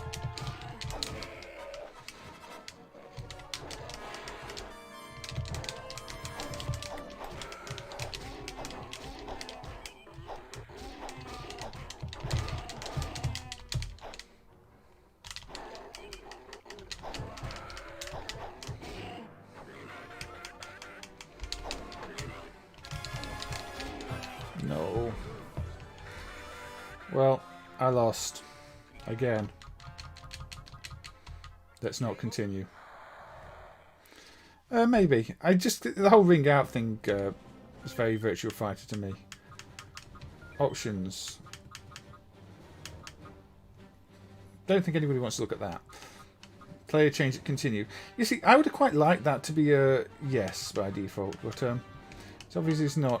Practice mode. Is this going to be a practice arena or just the first arena?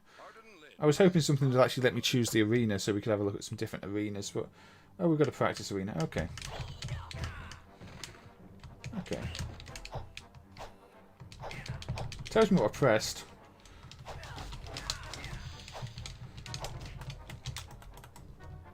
Doesn't tell you when you press these buttons. Okay, so... Oh, so that's...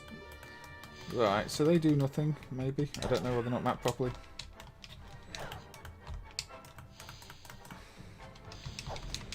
Yeah, I don't know. Practice mode isn't really useful.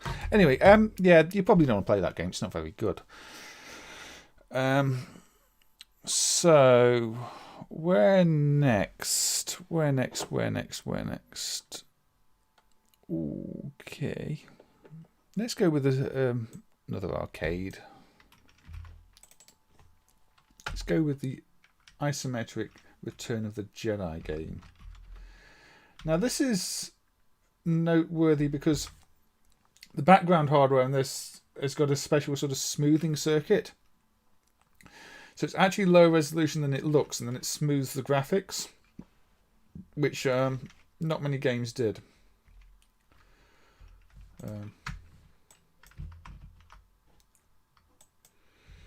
security deflector shield will be deactivated when we have confirmation of your code transmission. Leave them to me. I will deal with them myself. Go for help! I see them! Wait for me! Oh yeah, it's really sensitive, isn't it? This takes ages to get used to the controls on too. Avoid the trees. So, again, it's a bit like the game we just JAKKS, one of those JAKKS games, but with an isometric perspective and speech, obviously, because it's Atari from the period when Atari really wanted to have speech and everything, and it's got up-down movement as well. So it's once you try and start moving up and down the screen, it gets confusing.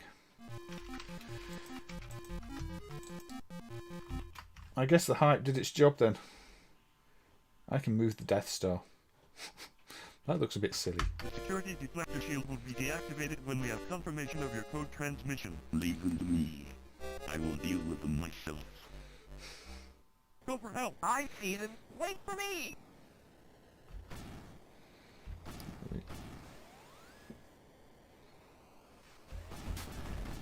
Take you out. The problem is that up is it doesn't quite align to the screen as you'd expect it to. Up is actually accelerate, but then you've got an angle. I don't know if it was like a rotated trackball or what the controls were, but feels very awkward to play on a mouse. I'll tell you that much.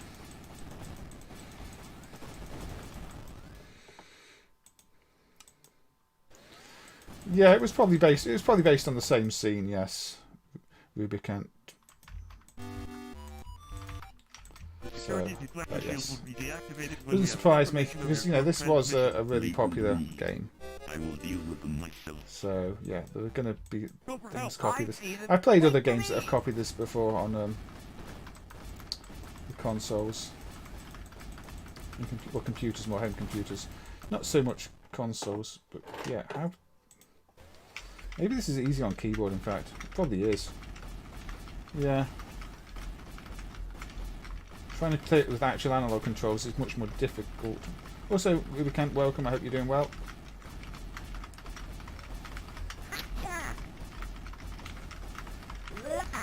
So, after this, I'll probably fire up some non-Star Wars stuff for a little while before going back to Star Wars, just so I don't run out of time, because we're on 2 hours already. So I'll give this another credit. It was an original Star Wars joke, was it? That still sounds a bit awkward. I don't like this perspective. I mean, I feel the same way about Paperboy, really. And obviously that's a very similar perspective. It doesn't feel natural. For some reason, Viewpoint I'm fine with, but certain games less so, especially ones with analog controls.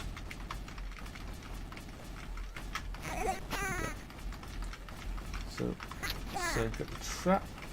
Also, the fact the trees are so big means you're really having to look at the basis for the collisions, and visually that's not ideal. I mean, it's obvious why this isn't as well regarded as the original Star Wars game. Here goes nothing. Yeah. Again, a very similar scene in the JAKKS game afterwards with the shooting section. So yeah, it really was just this but in 2D. The mini arcade has all 3 on it. I guess it doesn't have a real vector command though, does it?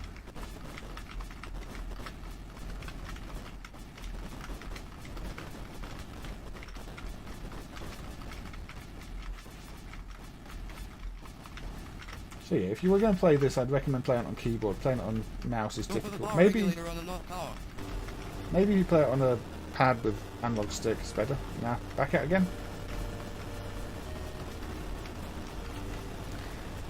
A shooting game where you've got this much screen in front of you to see where you're going. Yeah, that was Return of the Jedi. Not Return of the Return of the Jedi. It was Return of the Jedi. For Atari Arcade. So, right, like I said, there were some other prototypes, JAKKS prototypes that appeared earlier today. So I'm going to have a look at one of those before moving on to more Star Wars games. So this one is one that was completely unreleased. This is DreamWorks Movie Night. So it's as your standard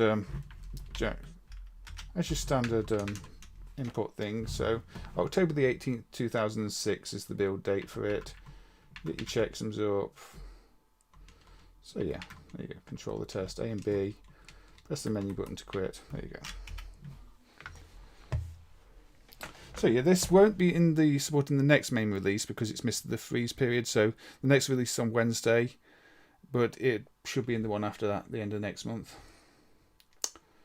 So supporting that. So it's got 4 games based on DreamWorks movies. Shrek, Madagascar, Over the Hedge, it's a little bit loud, and Flushed Away, which I have never seen. But, let's have a look at the Shrek one. So you move Fiona with the joystick, you attack with A, jump with A, attack with B. So, you know, you can use walls to jump off and all sorts of stuff. So there we go. Kung Fu Fiona or something like that.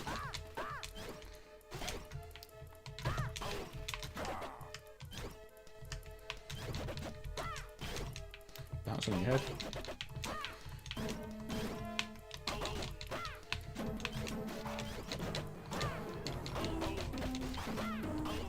You can wall jump, you can climb up places with the walls, or you can just keep going around. In fact, I'm going to play this on keyboard. It's probably better than on pad. The pad's not quite set up. There we go, just beat you up. So yeah, I don't think anybody has seen this game ever. You don't go through there? Okay. I don't really know what I'm doing, but okay, you don't go through there. Because say this was, I don't think this was ever even advertised. So it just got left, you know, in the cutting room until now when it can be played. I guess a wall jump up here, don't I? Treasure plus 5,000. So where am I going and what am I doing? That is the mystery I need to solve right now. Oh, there's people here to beat up.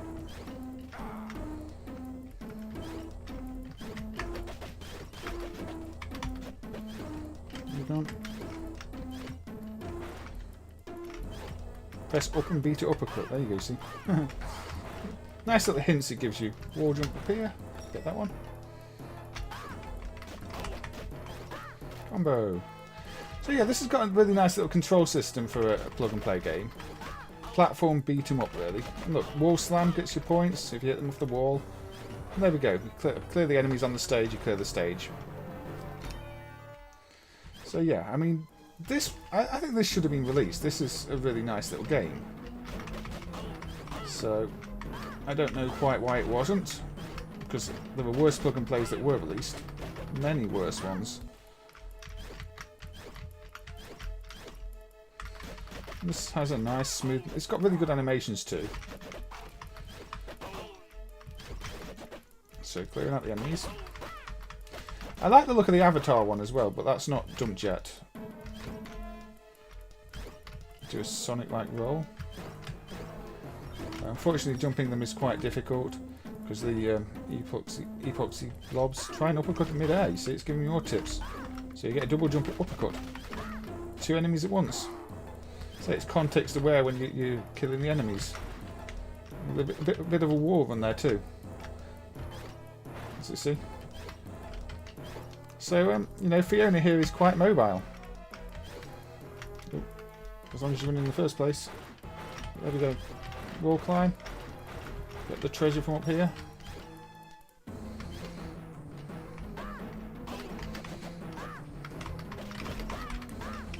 Dive. Nope. Try and get it on an actual enemy. Or just do that. See, you hold the jump button, you jump high. Yeah, you do a bit. Yes, that's correct. If I tap it, I jump like that. If I hold it, I jump like that. So you can do all sorts of things in mid-air, like those dives there. You see, that is a mid-air move that only triggers in mid-air. So you can find all the different combinations you can do. Obviously, the flying kick's quite useful in certain situations too. There's 6 enemies remaining according to the thing at the bottom, I believe. Anybody up here? Oh, it's just treasure up here. Okay. Where are these other enemies then? I guess they spawn in after a while. Oh.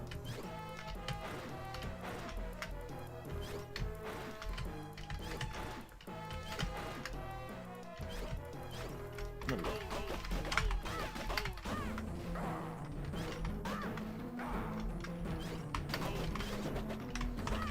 Oop. Acrobat bonus.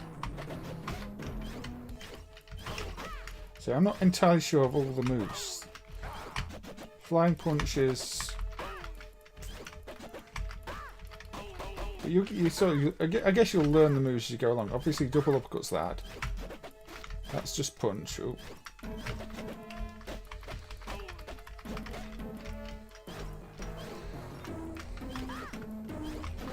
I'm kind of reminded of Worms with the uppercut. That was one of the melee moves in Worms. Uppercutting them. Red one a boss? I guess so, it's got more health. There we go, that's another stage clear. A ducking attack. I think there's a sweeping kick, yeah. I don't think there's any... There doesn't seem to be a slide move, but there is this sweeping kick. Which you can use. I'm more curious how the flying kick works. Is it a timing thing? Because sometimes I can pull it off, sometimes I can't.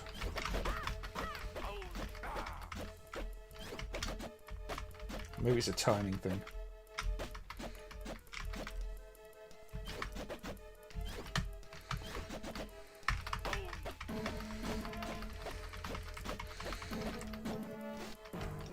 But there seems to be a lot of scoring potential in this one if you're doing the combos, so it's one of those where I think you can beat it, but you might not get a good score, where you can play it again and get a better score by learning how the moves work. So I think you have to do that at the top of your jump, okay.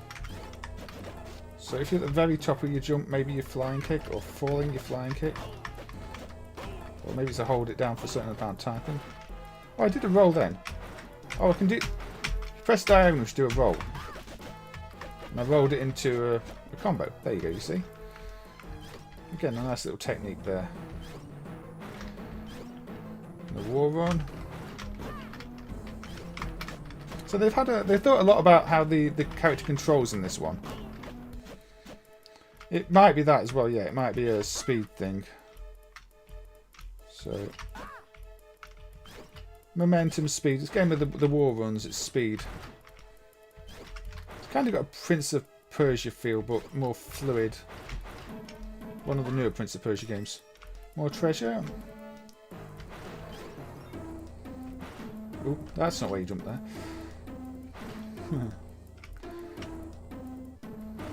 Ooh. Let's try this wall. That's probably the easy way up, isn't it? I'll get this treasure as well. I missed that treasure earlier. So you need the speed to wall jump as well. So it's all about getting your speed in the right place. So if you want to get up this wall, nope. So it takes a bit of mastering. To jump and uppercut in midair to get up there. That might also be a good idea. So the jump and up like that, yeah. That does help for platforming. I'm not sure about getting up here though. Can't use that to get all the way up there as well. I'm sure there's another route. Let's have a look around the level. That's probably just me trying to go the hard way up. Yeah, you see I can take out plenty more enemies here. There we go.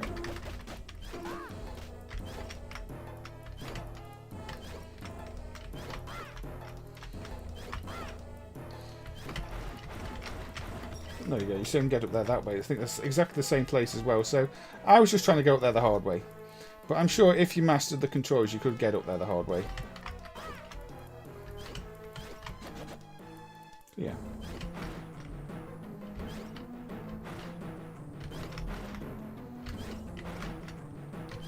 There's only a chest up here, okay. But that's more points.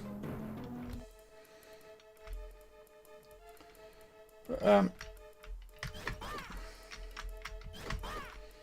yeah, I'd say this seems like a pretty good one to me. I played quite a few of these plug-and-play games, especially the platformers, and I think this is better than most of the digital Eclipse ones. The Spider-Man GameKey is pretty good, nice and smooth. For some reason, the Spider-Man GameKey is a lot smoother than the main Spider-Man game.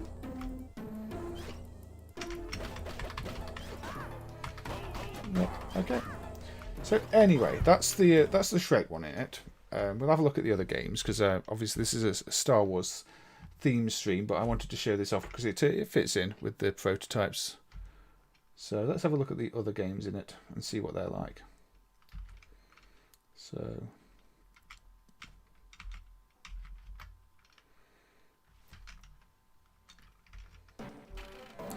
Madagascar. So, move the penguin, jump and slide. You can jump over them when they go low, slide on them up and down to change floors.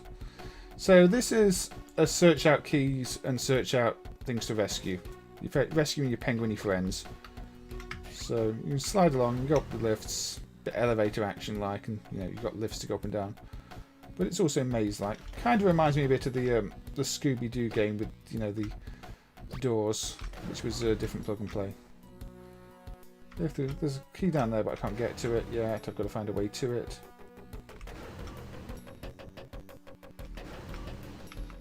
But it's quite a maze. Now this maybe would have benefited from a mini-map, I'm not sure. But I suppose once you learn the layout, you'll start to find your way around. At the moment, I don't know my way around. There's obviously some flaws in the Sun Plus sound emulation too, so the sound is a bit clicky. I've not even found a key yet. I can see the keys, I just gotta get to them. I can get to this one this way, can't I? There we go, I've got a key. Now if I find a crate, I can unlock it, and I guess you've got to rescue all your penguin friends on each level to progress. So nothing that way. Oh, there's a lift that way in fact. Does it loop? There we go. Saved Skipper. I think we've been here. Now I'm reminded in terms of the games being set on ships of Codemaster's Man Overboard. That was a game where you're on a ship. Oh, okay. I can get this one. And I can rescue you. Rescue Kowalski. Oh. No, dive under you.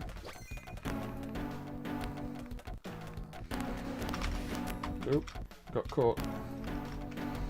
That wasn't clever. Yeah, I know. Jump over crouch sailors.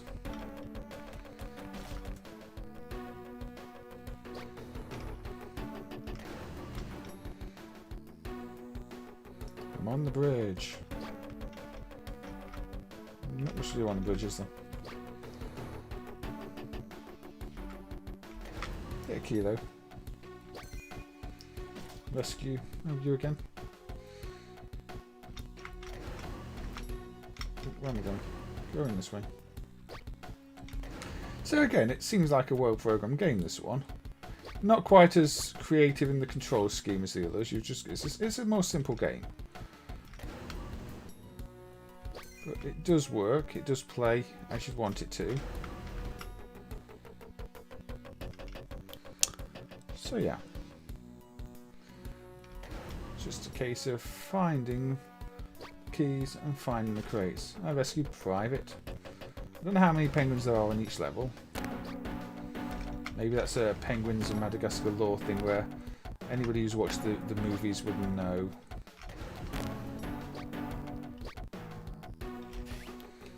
It's cute animations. Let's slide along.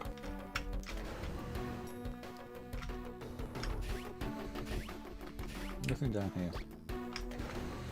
Nothing there. Okay. Nothing up here.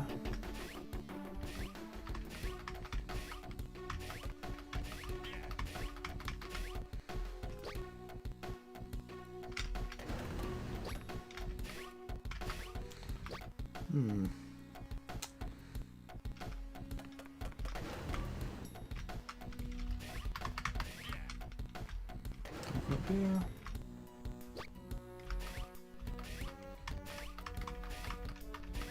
That's where I came from.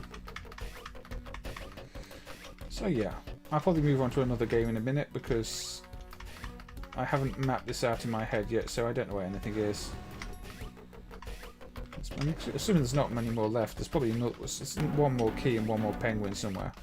There's the key. No, I can't get that way. And there's a penguin down there that I can get to in this lift. Is this the last of the penguins? Okay, now head up to the bridge. Okay, so let's see what happens when we get to the bridge.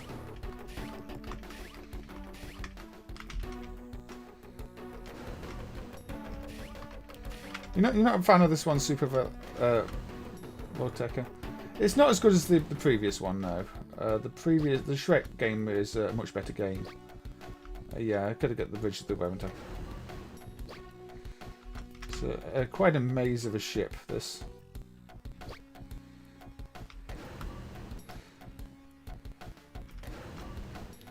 Here we go, here's the bridge. And there we go. Open the door. Now what? Oh.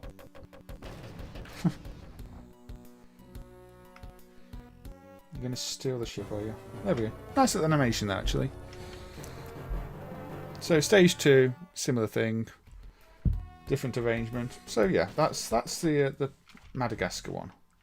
Again, completely unheard of. Nobody even knew it existed outside of the development team until today.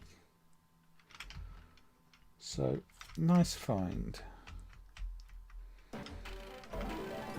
Over the hedge. Pick up or throw food. Eat held food. Drink a soda to Okay, so don't let too much food end up on the ground, basically. Throw the food into the trash. Again, well animated. Nice little shadow on your character there. Looks effective. Very deluxe paint dither effect. Throw food at the dog. Don't think the dog deserved that, but... So it's a case of grabbing what gets thrown, picking it up, throwing it in the trash. And I guess it gets faster and faster and becomes more difficult as a result. Oh, I've got to eat. Now it's... How many time? Okay.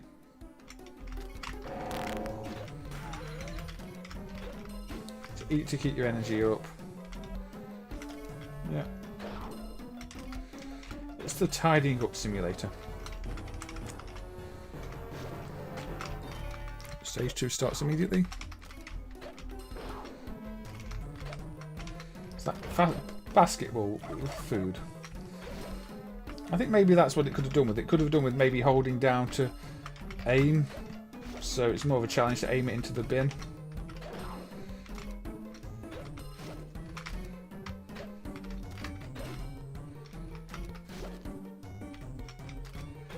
But you know.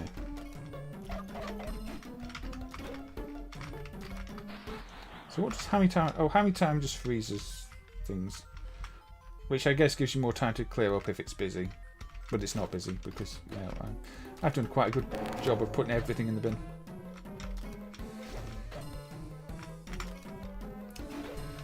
So anyway,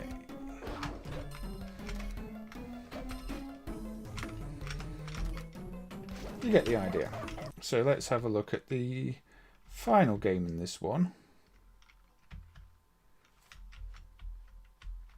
which is the flushed away duck block attack. Okay. So it's a beat 'em up on a boat, and I like the they hit the enemies into the front of the screen effect there. You splatter them against the camera. Nice little technique. The Battletoads arcade game does that. It's one of the more notable examples of where you're hitting enemies and they're going to splat against the screen. I guess because these are big green things, it reminds me of that too. So you've got your block and you've got your attack.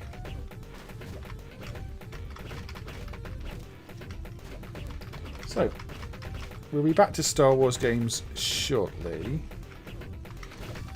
which I'm sure is what everybody joined for. But I still find this one fascinating.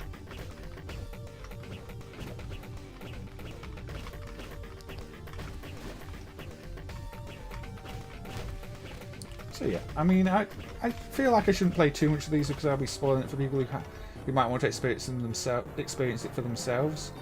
But I think it was worth demonstrating.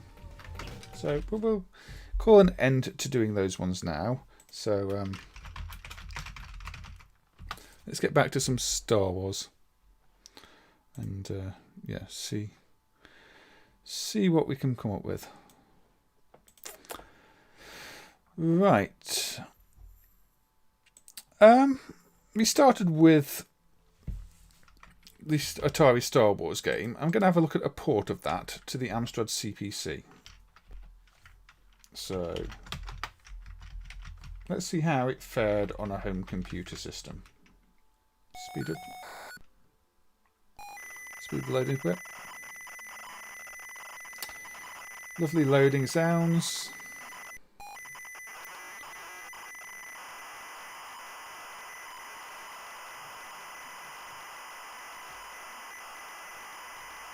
So Domark, I believe, did this port on behalf of Atari. Nice loading screen. Oh, still a bit to load. So this is obviously going to be a bit slower than the arcade and doesn't have a vector monitor. But I actually have fond memories of this one from growing up, so I want to see if it holds up as well as I remember it. So, nice rendition of the theme. QAOP space. You weren't a fan of those, Carlo? Or not a fan of this? So let's go for medium.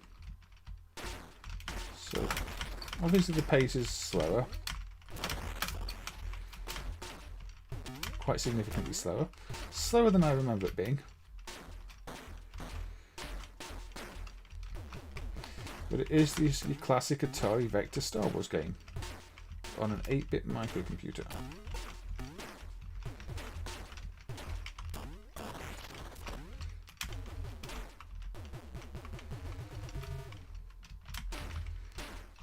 Fireballs.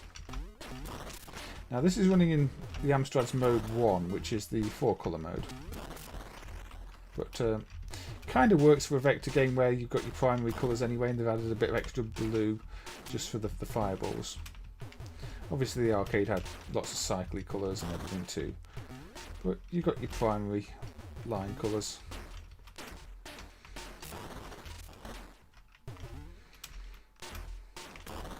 Now you don't really control the direction you're flying in this version. It's automatic. There we go. Let's head into the Death Star. Now you control more. Shoot the tops of the towers. So yeah, I mean, if you had a home computer at the time, you obviously you weren't going to be able to afford a proper Star Wars cabinet back in the day, so you had to make do with the ports that were available, and this was one of the ports that was available, and one I spent a lot of time playing as a kid. I mean, looking at it now, it is rather slow. I like the fact they've got the actual crosshair moving really quickly though. It's not like they've made the crosshair really slow as well. The crosshair moves smoothly. It's just the display updates slowly. So in that sense, it retains the playability because you know where things are going to be, so you can still aim. And you know, movement of your crosshair, which is the part you're controlling, is smooth. So they've made the right choice there, I think, when they did this one.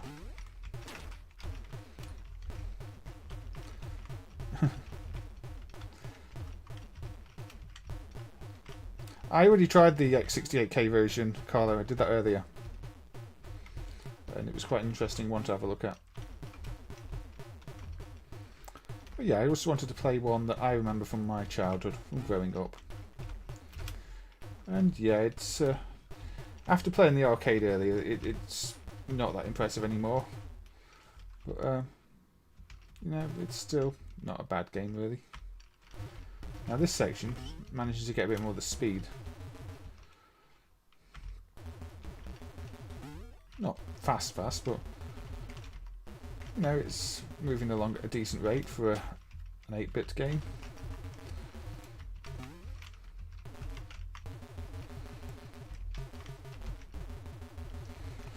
So I will be going to the Atari Empire Strikes Back next, I think.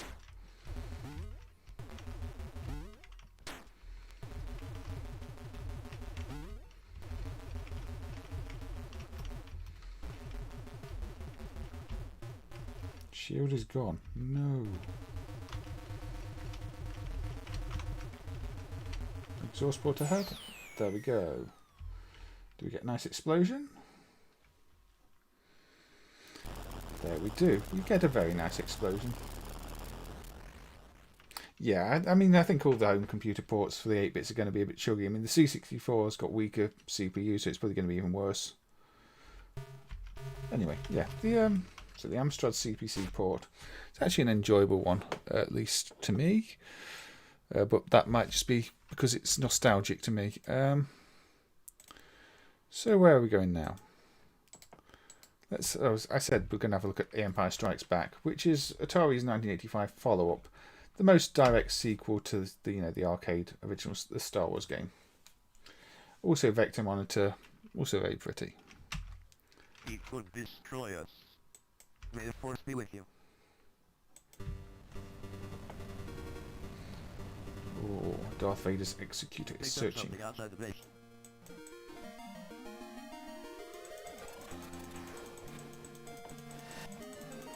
Droid of some kind. Shoot these things.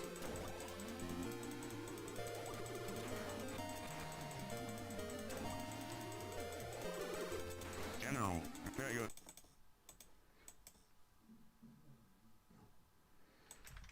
Okay. He could destroy us. Maybe there were some emulation issues because it just crashed. That might be a slapstick problem. We might have to revisit the slapstick. Because something happened there. I think it just crashed when I was playing it. Might not be able to do this one. Something outside the base. Droid of some kind.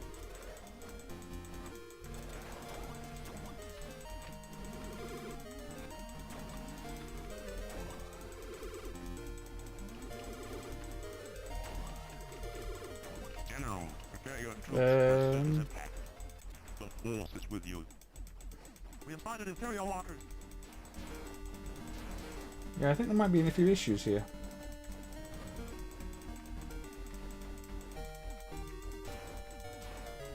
Watch that crossfire, boys! Use your harpoons and throw cables. I'll try and use that one. Yeah, there you go. Between ourselves, I think Master Luke is in considerable danger. Go for the legs. It might be our only chance of stopping them. It's trying to be a bit too complicated compared to the first game. Obviously, it's trying to do set plays from the movie, but the frame rate does suffer quite badly on this. Okay. I mean, it's got quite a lot of slowdown, but again, it is impressive because it's got to do all the 3D calculations. May the Force be with you. So why did the game crash the first time? Picked up something outside the base. Can I reproduce that?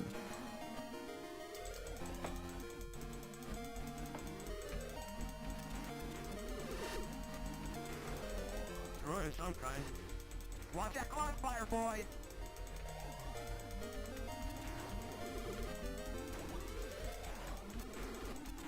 General, prepare your troops for a surface attack. We have spotted Imperial walkers. Hey Aaron, thank you for joining. Hey, it's going pretty well, I'd say, thank you. I hope you're doing well yourself. Yeah, this is the HLSL shader rather than the BGFX I think I put on for the Vector games. Because the BGFX doesn't do a good job for the Vector. So I meant to be doing the second one. Yeah, that didn't go well. Luke, don't give in to hate. That leads to the dark side. He could destroy us. Don't give in to hate. That leads to the dark side. I'm a bit. I do want to see if I can crash it again now because it definitely just quit straight back to title screen at one point. Droid of some kind.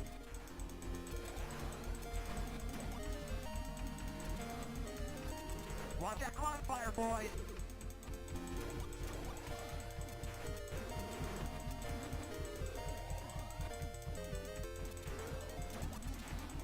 Between ourselves, fighting Master Luke is in considerable danger. That's it. The red holes are there. We have spotted Imperial walkers.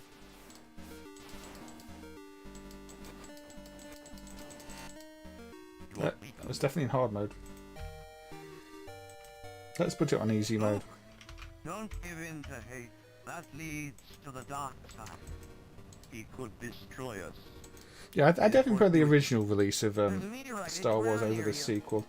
Again, Atari just got it so right the first time is the thing, and then they've tried to do it since then, and it didn't quite match it. I guess if you like the movie, then you might appreciate, you know, just following certain scenes from the movie, and not just doing the same things that the original game did. That is the system, and I'm sure Skywalker is with them. We have spotted Imperial walkers. Take these now. Fighting Master Luke is in considerable danger. The Force is with you. Is it meant to do this with the Jedi letters going into the top corner like this so slowly? I guess it is because it's written up there. I don't know much about this sequel, to be honest. What's the problem I've got here?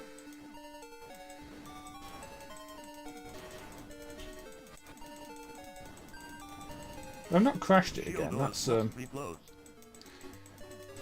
yeah, this is a sequel. This is Empire Strikes Back, also from Atari. This was 2 years later, I think. This is 85.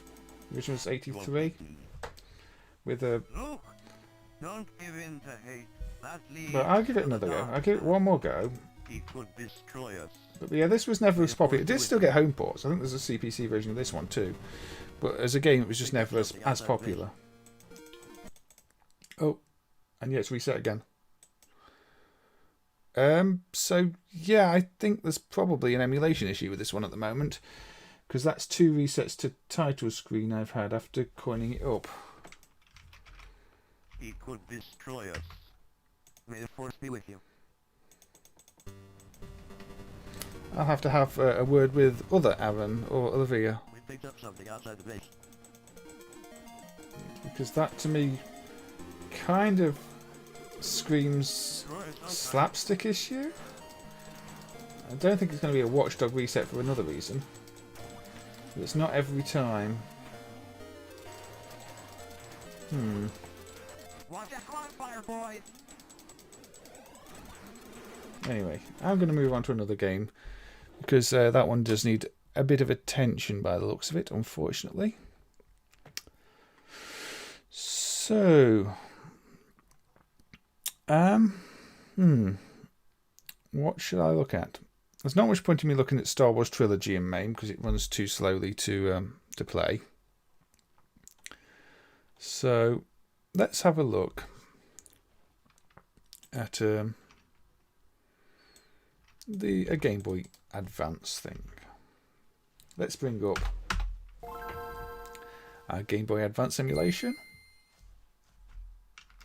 and this is the Lego Star Wars game, also developed by Griptonite, who did the plug and play unit.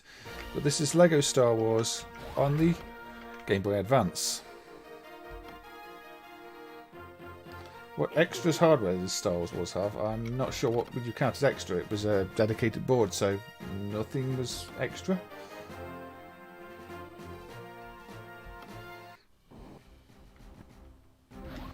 Story.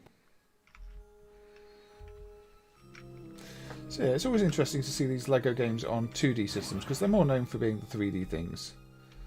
So let's have a look at Lego Star Wars for the Game Boy Advance. My control set to probably. Oh, it's all set to. This pad already, is it?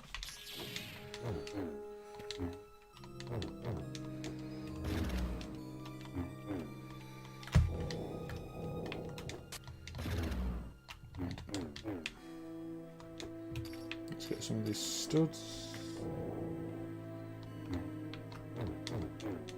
Now, I don't know how well this runs in MAME. Maybe it doesn't run at all well. We'll see. Press the switch. Oh, some enemies. So yeah, you've got this isometric look to it. So it's a bit different to a real 3D game. It's got a similar concept. You're destroying things, you're collecting the Lego studs.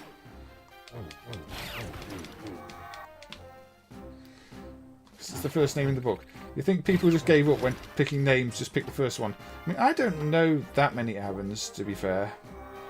I think I know 2 in person, maybe. Yeah, probably 2 in person.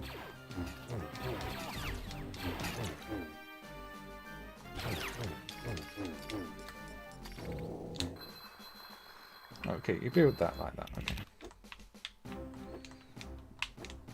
Gives me a way up there. Yeah.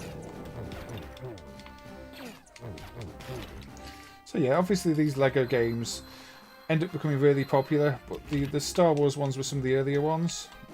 But now there's Lego everything. Except proper Lego Doctor Who for some reason. There should be proper Lego Doctor Who.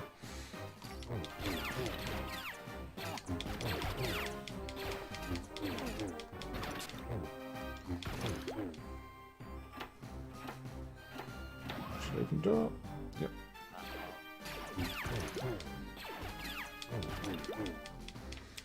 Hey Matteo, thank you for joining. I hope you're doing well.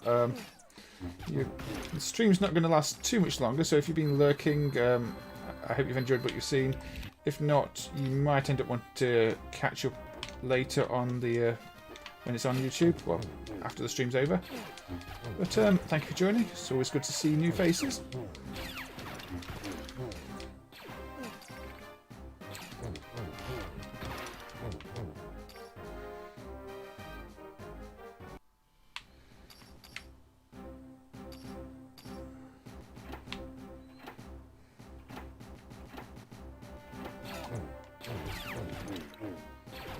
Please open.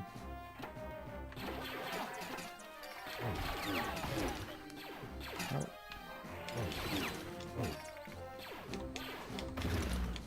There we go. So this one seems to play quite well. Not all Game Boy Advance games run in MAME. The driver's not perfect. But in this case, it does seem to play. To be fair, all but one of the Star Wars games I did try and boot up earlier did play. One just hung. But, you know, there's work to be done on the Game Boy Advance driver.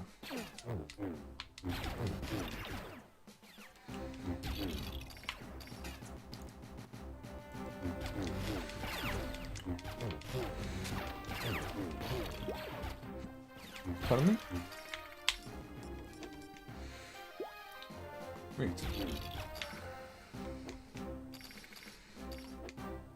Oh, gotta go this way. Right, so yeah. Okay, build this up.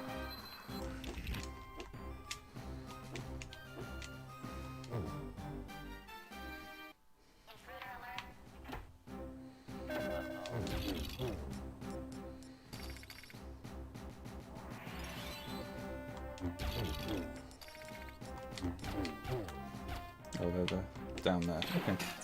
It's a transparency effect. So yeah, I think this type of game does still work in isometric. Definitely doesn't lose too much from the proper 3D versions. If I had a Game Boy Advance and wanted a game like this, I think this would satisfy that desire. We'll move on shortly though, because you know, you get the idea of it, and it seems to run well. And that's what I want to demonstrate, that you know, if you want to play this one in MAME, it's an option. So yeah, that is the Lego Star Wars game for the Game Boy Advance. You're all named after Elvis. Elvis, Elvis, Elvis. Right.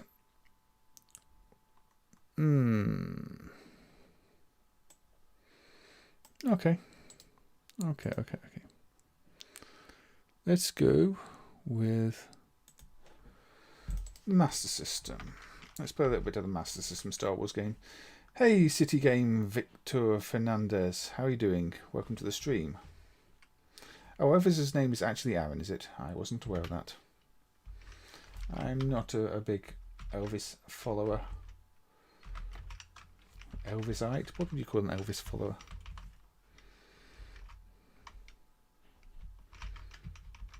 Apparently this happened a long time ago in a galaxy far, far away. So yeah, this is a port of the game that was on the NES, but most sources seem to indicate the Master System version is the better version of the game. So if you only played this on the NES and not the Master System, then it might be worth having a look at this version. It's not my fault, sir. Please don't deactivate me. I told R2-D2 not to go, but he's faulty. Malfunctioning. He kept babbling on about his mission.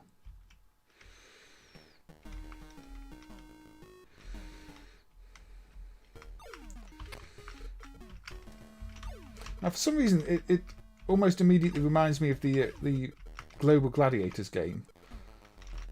Also, this was of a terrible start, and I ended up on spikes and died.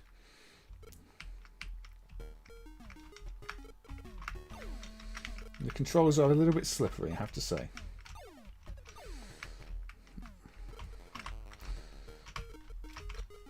Can I actually get off the spikes when I'm... No, probably not. Probably not. Right, I've never played this game before, as you can tell. So you only have one jump height. Okay. So you just don't fall on the spikes, I guess. Probably for the best. Oh. I'm not too keen on pitfalls on the first level that you can't get out of if you fall into. This is considered a good game for some reason. I've seen plenty of people say they really like this one. But it's very, very slippery. And once you get hit into the slime, you don't, and in the spikes, you don't seem to have any way back.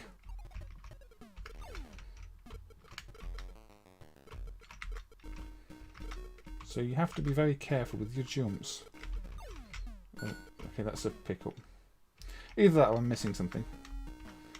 Okay, suddenly we're outside. I can't fire, so I guess I've just got to go somewhere.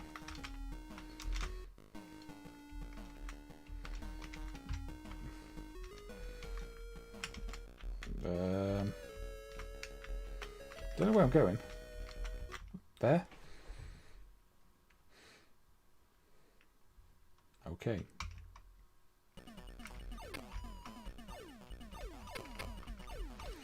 I guess you just kind of start to get used to it. Is this a lift? No, it seems to be nothing. It looks nice. I mean, the visuals are done well. So.